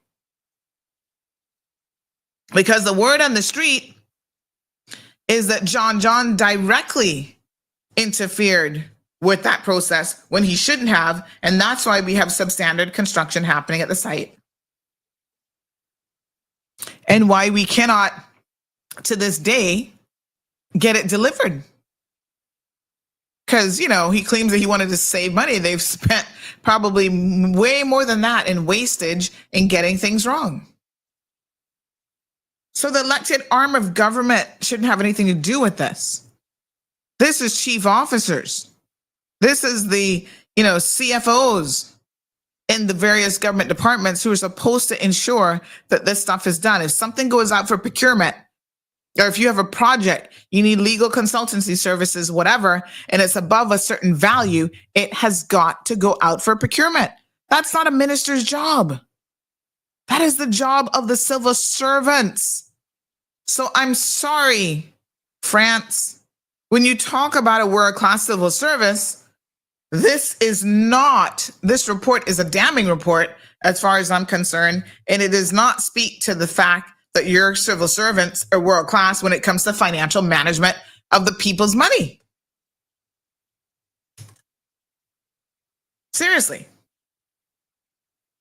And then there's no accountability. No one ever gets reprimanded for this. Have you ever seen a chief officer been fired? Well, they move him around. So there was like one where there was, complaints against him, sexually harassing women and whatever. So they moved him out of the ministry into one of the SGACs. Now he's moving back into core government. Always got a problem with women. But I'm talking about like job performance accountability. Nobody ever gets written up in government. I would love to know when the last time somebody got written up for not doing their job. The Ministry of Youth, Sports and Heritage did not carry out a competitive process for the procurement of security services for $154,000. And you see, when you hear that, okay, they didn't do it the right way. There was no competitive process for that procurement. Who got that contract for $154,000? And whoever got the contract, how did they get it? Who are they connected to? This is where the questions, the very, very big question marks come up now of nepotism. Even if there wasn't any, how would you know? Because they didn't go through the procurement process, and that in and of itself is a problem. What I say? Hand wash kind of business? This hand washing this hand and this one pinching the donkey and all kind of thing going on? SEMA made 4 direct contract awards without obtaining approval from its EPC. We talked about those already. Purchases of services, legal contract, and who at SEMA is responsible for this? The Judicial Administration awarded a contract for renovation works valued at $115,000 without the business case approval by the EPC. National Gallery of the Cayman Islands entered into a contract in 2015 to provide accounting services. The contract does not have a specific end date. The procurement regulations state that entities are required to undertake a competitive process when procuring any goods, services, or works, except where it can be demonstrated that the procurement meets the criteria for direct award. So to be clear, there are exceptions and there are instances where direct award is really the only way to go. But there's a list, there's a criteria list for that to happen. And if that hasn't happened, and we can certainly look at that, probably maybe tomorrow, we can have a look at the procurement regulations. If that hasn't happened, then you're supposed to put it out for procurement. And you have to do things like renewing contracts. They can't be just an open-end contract that gives you basically a monopoly for 5, 10, 15, 20 years with government.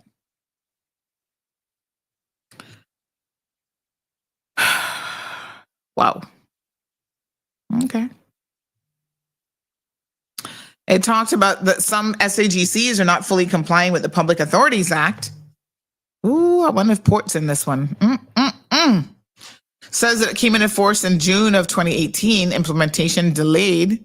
The implementation of Section 47, was delayed until June of 2019. The PAA sets out how SAGCs are expected to determine staff's terms and conditions and remuneration. So it goes into some detail there about the salary scale, job evaluation methodology, the civil service salary scheme. So it's kind of interesting now, though, because I have a question about how all of this works. How does the civil service salary scheme now become impacted because of a political decision that was just done the other day by Julianne O'Connor Conley? So remember now, she jumped up and said, oh, all civil servants are going to be making a minimum of $3,000 a month. Is that in keeping with any elements of the law? I mean, as someone who claims that she's a lawyer, she seems a little bit fast and loose with respecting the law, all for the sake of political expediency. And this is where we get ourselves in trouble now with the elected arm. And, you know, we should be careful. Okay? So setting aside the concerns for a minute, as it relates to where the money's even coming from, her announcement that all civil servants will be making a minimum of $3,000 a month has a direct impact on the civil service salary scheme. And my question is this, and this is where now I should be calling France Manderson and asking him this question this morning. Did she speak to him in advance of that announcement with a view to understanding, you know, how that's going to impact the salary scheme? Is that something that she approved with cabinet before she made that announcement, or any cabinet members listening? Collectively, did you guys approve this as a group, or is this Miss Julie just going out on a frolic of her own?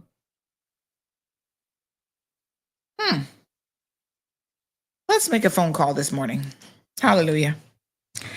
All right, let me see now. We need to play a round of who's going to answer their phone. Ay. Can make a phone call. Let's see if we can get that question answered.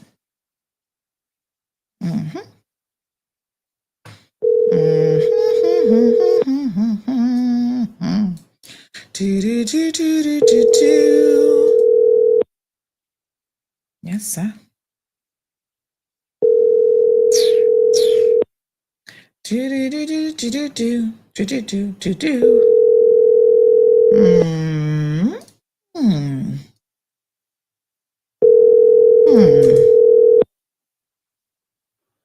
You've reached Andre Ebanks. Please leave a message.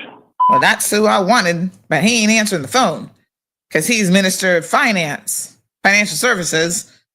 Julie's the Minister of Finance, so I can't put the question to her because it's about her, so she might not really be entirely honest. Let's see who else is in cabinet that might answer the question. The 4 people that recently resigned, would they have resigned, do you think, before this decision was made? It was made on the heel of their resignation, but if it did go before cabinet, it should have gone before. I wonder if Brother Kenneth, Honorable Deputy Premier, might be able to answer this one for us. Let me see his number now. Kenneth Bryan. Let me see.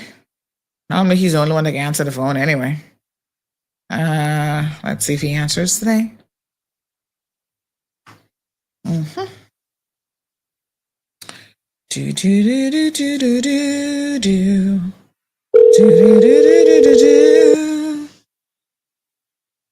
One hand wash the other, and no eyes on the money. Oh, I think the eyes are on the money.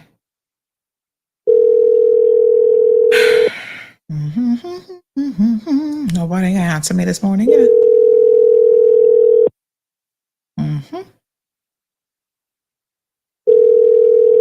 The customer you are... Nope. All right, let me try next number.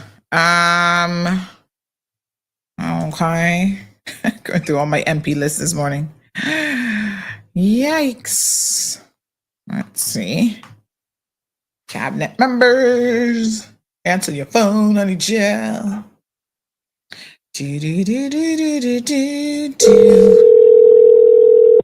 Uh-huh.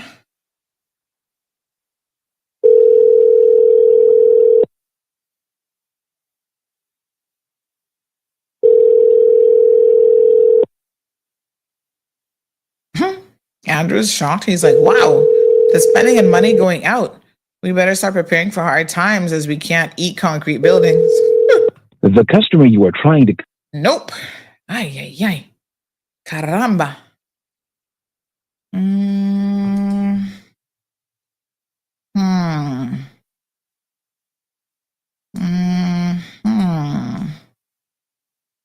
Let's see.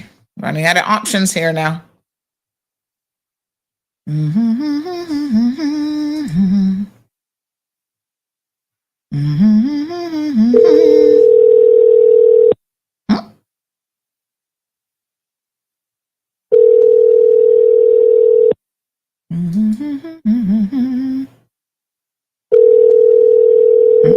Nobody answering the phone, honey chat.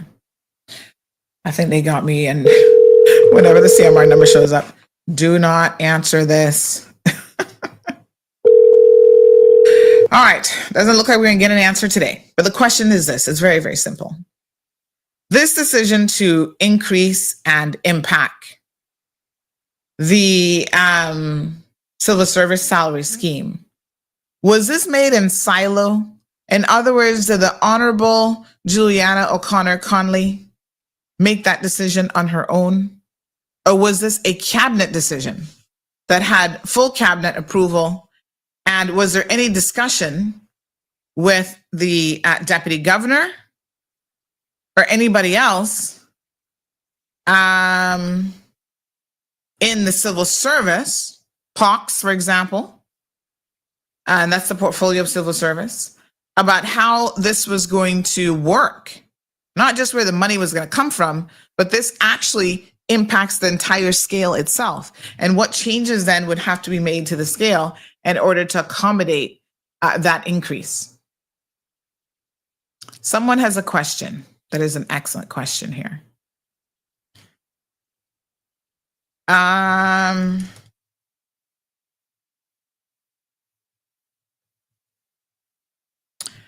Okay. This question is one that I think we've asked already, and it's one that's worth let me see here. It's worth contemplating. This person says, my question is, did the Premier check with any SAGCs to see if their budget could afford the honorarium and the COLA? Well, I know the answer. No, she didn't. How do I know the answer to this? So, folks, there's core government, and then, oh, honey child, what the heck? There's core government, and then there's the SAGCs. So those are the statutory agencies and government. Statutory agencies, SAG, and government authorities or something. Yeah? So that would, everybody, like the health, all the authorities, Water Authority, Health Services, SEMA, anything that has authority, Port Authority. So there's a lot of SAGCs. There's a whole list of them, actually. Let me see if I can find, but there's quite a few. So remember when she said the other day, it was going to cost the government $9.5 million to give the honorarium for Christmas? Well, you see, for the financial minister, her lack of understanding and sort of education around finance and financial management, I don't know if it's purposely lacking, but it is definitely lacking. That's just for core government. That does not include any of the SAGCs. It could be double that amount. It could be $20 million that we're now in for. But she conveniently leaves out that bit of information, right? So all of these authorities had to find it within their own budget. And because it wasn't planned for by her same government and cabinet, right? Because, we're going to just do it as a one-off honorarium for Christmas. None of these SAGCs have it in their budget. Some of them are reaching out to me saying, we don't have the money to do this. Where are we going to find the money from? I don't know. I don't know what to tell y'all. But this is how we get ourselves in trouble. And they are pressured to find that money. So right now, if you work for the Health Services Authority and you're hearing that core government getting $2,000 for Christmas, you want your $2,000 too. And your agency, your authority may not have it. So something else is going to have to get cut in order to give out that money, which for each agency is into the millions of dollars. Good morning, caller. Good morning. Forgive me in advance if you've already touched on this. But you know how we do this budget thing. You know how I feel about budgets, and I am literally, my mind is blown from the moment that I heard all of this incredibly ridiculous spending. And this is, and let me be very clear. Do I think that people deserve a raise? Absolutely. Everybody would take a raise every single day, including people who are self-employed. The reality is that I don't think that we are being fiscally prudent, fiscally honest, nor are we being authentic with our finances as a government. And the trickle-down effect is, while you will have civil servants in there who are possibly pumping their fists because they think that they deserve it, it has to come from somewhere. Exactly. Right? Exactly. And we are continuing to put stress on the different financial mechanisms in place to aid our GDP overall, right? And so while it might be a nice gesture, I don't think that there is an appreciation for the trickle-down effect of what's been done or what's being decided. I heard you speak about SAGCs earlier, and the reality is something like the Health Services Authority, we already know and are aware that it's heavily overburdened. There's a lack of access to services or things, people wait times and stuff. And yes, it's a hospital, and I expect that we will have to wait. The reality is, when we continue to raise these things or to give these, I'll put it in air quotes, bonuses, when we continue to do these things, government really doesn't generate income. And I don't think that people truly understand how that works, right? And they raise money by taxes and fees. And far and large, the only way to kind of cover this cost, it's not about recouping it. It's now about covering it. Somebody has made has agreed to do something. So it's no longer about, do we have it? We have to find it. There's only really one way to be able to find, quote unquote, to find that money. And it is to actually increase the cost of those services. That directly impacts the bottom line. So those people who are actually getting a raise, they're going to see this on their health services bill. They're going to see this at the gas stations. They're going to see it at the pump. It's kind of a penny-wise, pound-foolish move. What government should have been doing and should have been focused on, not last year, not 4 years ago, from a while ago, is how do we start to bring down the cost of living, and how do we teach people to live within their means? How do we teach people to be fiscally responsible, be good stewards of what they're given? If you can't appreciate what you have, you won't appreciate anymore. And you can increase their salary to $1 million a month, but if you have to continue to bump up the cost of business, the cost of service, the cost of goods, you've really not done us a great deal of justice, if you will, if I could use that word. And I just don't think that people get it. And I'm sitting here, because I run a mini government in my house, right? And I just kind of look on and think, this is the pot of money. It's not getting any more, but all of the essentials are everly increasing. And I don't have anybody on my side. I'm in the private sector. I just kind of look on at things. I've been in financial services for almost 20 years. We continue to kill the goose that's laying the golden egg. So just for the people out there who understand and who are maybe in this sector, we continue to raise fees for these, what they call foreign companies, exempt companies, and people think, oh, well, they can afford it. They can afford it. The reality of it is, I work directly there. I know what it looks like. I know how it is. And Cayman is no longer the only girl on the block with nice legs. We're not. It's becoming ever increasingly prohibitive to do business here because of the cost. And if you can get the same service for a fraction of the cost in another jurisdiction, what is the benefit? They're not buying a house here. They're literally buying a book on a shelf, a book on a shelf. And we continuously hit the same sector. And when it collapses, because it will not be able to continue to bear the burden that it has, once it collapses, what are we going to do? There's no consideration. We talk about these twin pillars of the economy. In my mind, it's a fallacy, but I could be wrong. In my mind, it is a fallacy. It is a fallacy. But financial services carries the burden. 70% of the GDP, most of the public should know that, right? And so that 30% makeup is spread across all sectors. So if we, like I said, if we continue to, we kill the golden goose every year. If they want to build a road, they're going to tax financial services. If they want to buy a helicopter, financial services. We are killing it. We're killing it. And I work directly there. I can speak to it. I know. I see it every day. It's just cheaper for me to do a company in the BVI, in the Bahamas, they don't care. But it irks me to know that. And I think that the public at large needs to be told, needs to be aware that while it looks good and fancy and you can stick a bow on it now, we are increasingly putting our children, grandchildren, great-grandchildren into debt for years down the line with no appreciation for the full ramification of what we're doing. No consideration, apparently. Like I said, stick a bow on it and it looks good, but you can put lipstick on a pig. It's still a pig. I'll leave you there. Leave me there. Folks, this is a list, and this may not be the complete list. Someone just provided this. They said, to the best of their recollection, by the way, we're off air now, so I can read the next comment that's coming up.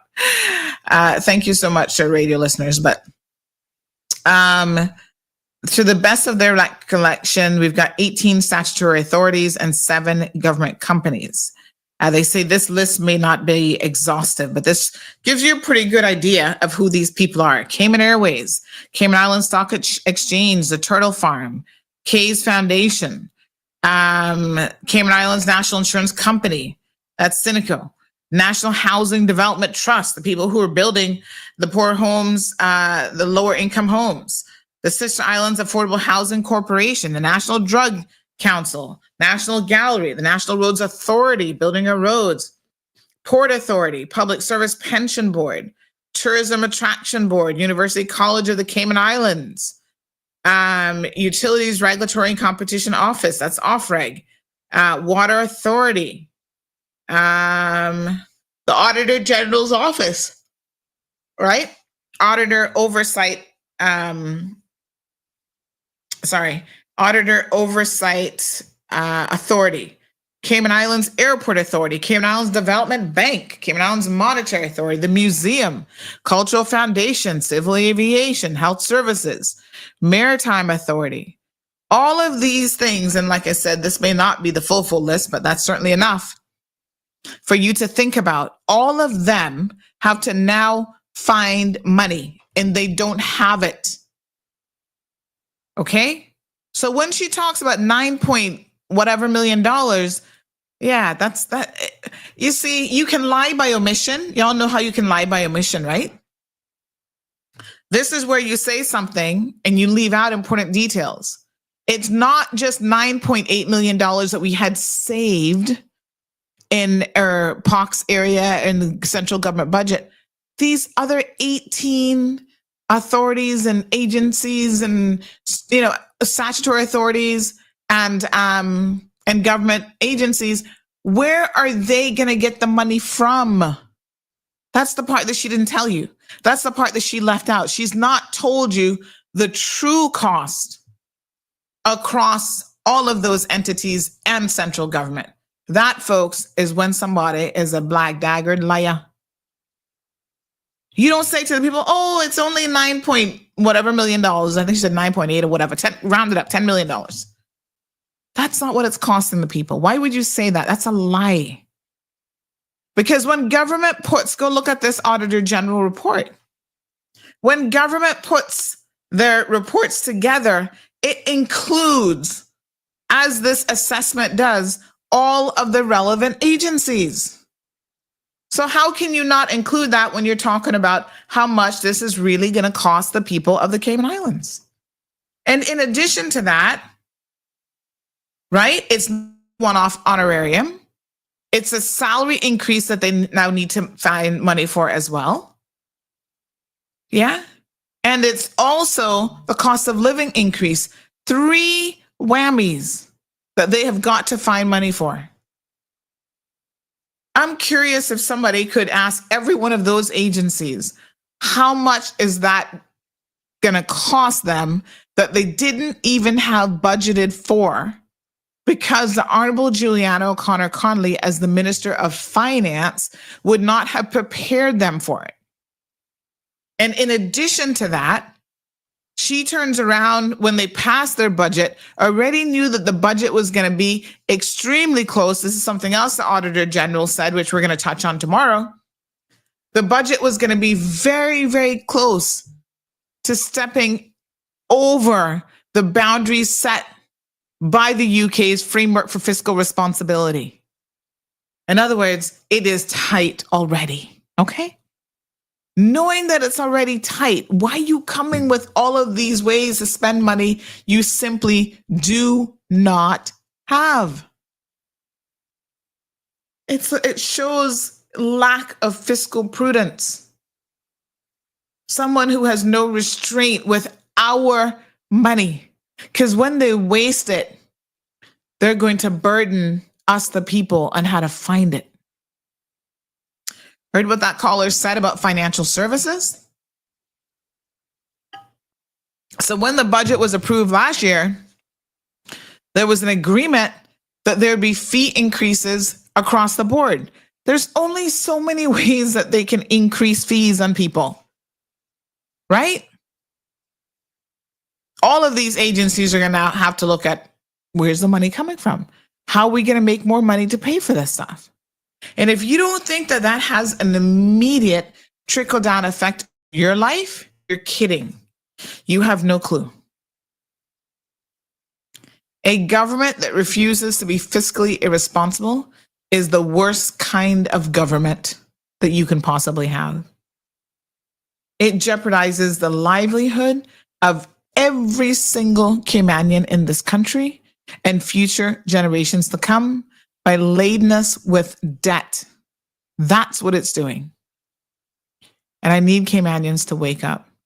Stop electing people that have no fiscal management experience, no restraint, and quite frankly, they could care less.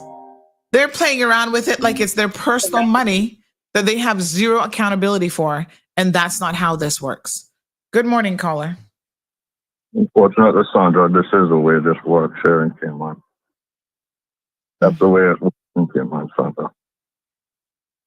That is the reality that Cayman is still not willing to take the steps to really recognize, address, and rectify. Cayman is standing with successive governmental administrations and civil service administrations at the highest of levels who have operated, and let's just call a spade here this morning, as a backdoor under the table kleptocracy. And that is the real reason why you see these things going on and coming to light after the fact. Mm-hmm. And they come on after the fact. They come online after the fact. You know, I see a couple of folks complaining about the timing as it pertains to this information coming from the Auditor General. Mm-hmm.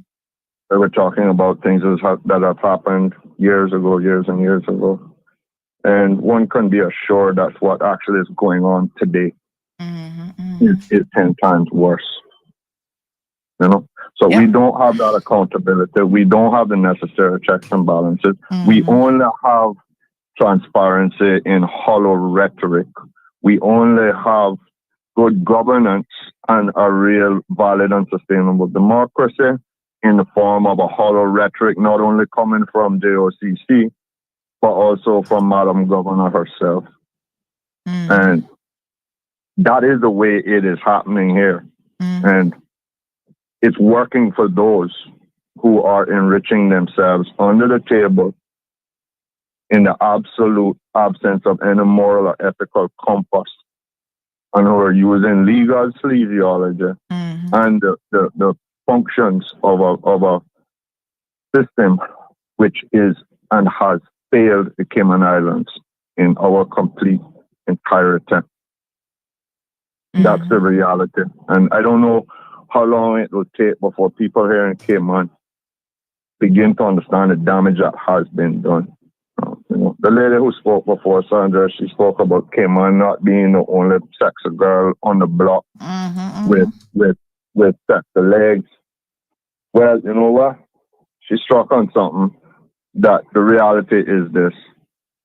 Cayman has always been a satellite pawn and prostitute for the city of London in Britain as it pertains to the financial industry. And if we really look at this reality, the financial industry itself, even though it is the pillar of our economy, that pillar of our economy is not something that can be relied upon in Cayman's long-term future or even mid-term, right? We see the effects of what is going on by the decrepitude at the hands of our own local leadership. We see that. And we see the consequences coming down the pike as it pertains to, it's the bullet tactics, which is what they ultimately are. The bullet tactics of keeping things cheap enough for people to use Cayman as that haven for the financial industrial services.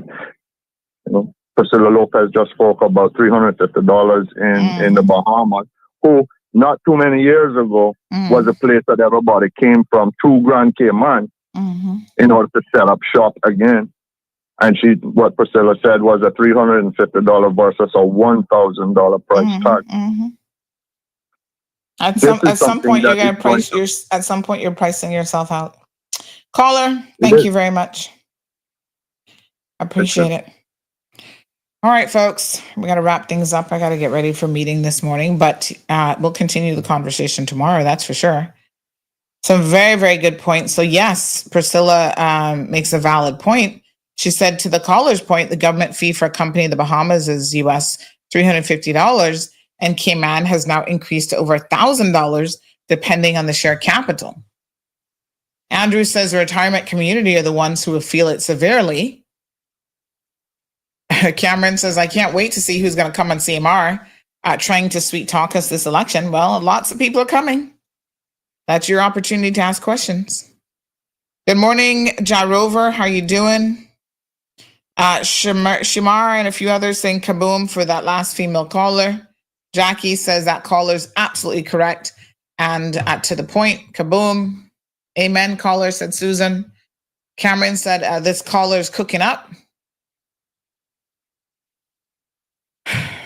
Perla says, yes, our future children are going to suffer in the long run. No, we are going to suffer, Perla. We are suffering for these types of poor decisions, poor fiscal decisions in the last umpteenth years. Miss Anita says the shock of surprisation, not sure of the spelling, of the millions, maybe billions, our CI government has wasted over the decades would probably cause all of us to have a heart attack. Honey, chill. Kathy says, well, somebody's getting rich. Chaka Zulu says this caller should be writing a weekly op-ed on CMR, Auntie Sandy, speaking to Jonathan, the last caller. By the way, you guys can submit op-eds all you want. Yes, I prefer video ones because they're the most interesting to watch. But yeah, submit your opinion pieces.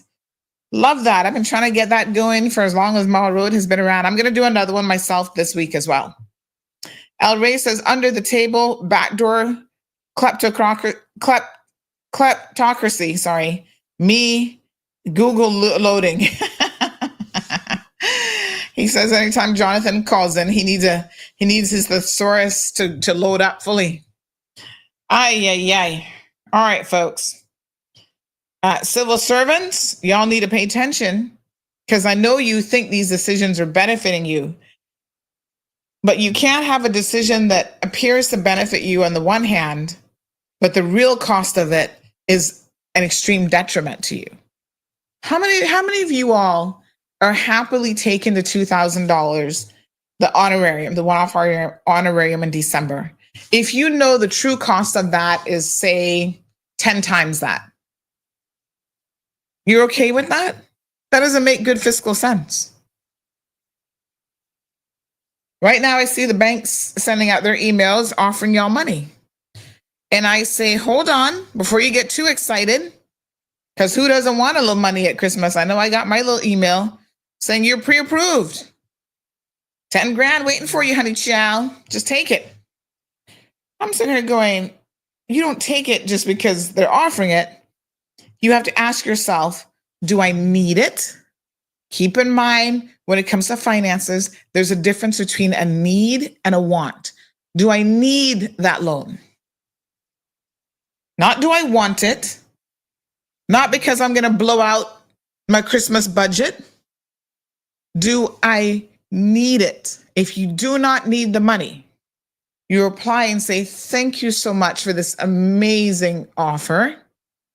Love you like cook food for thinking of me during the holidays.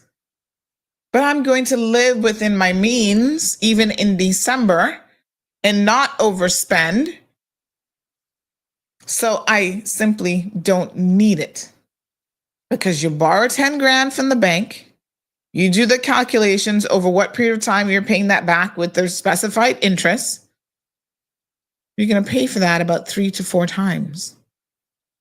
Ask yourself the question, do you really need it? If you don't need it, leave it alone.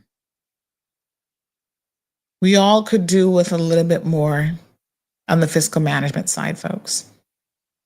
We'll continue to make our way through the Auditor General reports and what they've said on tomorrow's program. Tomorrow's Thursday. I'm not sure if Mr. Pampton is coming on tomorrow. I will check in with him because I'd like for him to weigh in on some of this, because he was the one who, before he got booted out of the office, was talking about fiscal restraint and fiscal management in the civil service.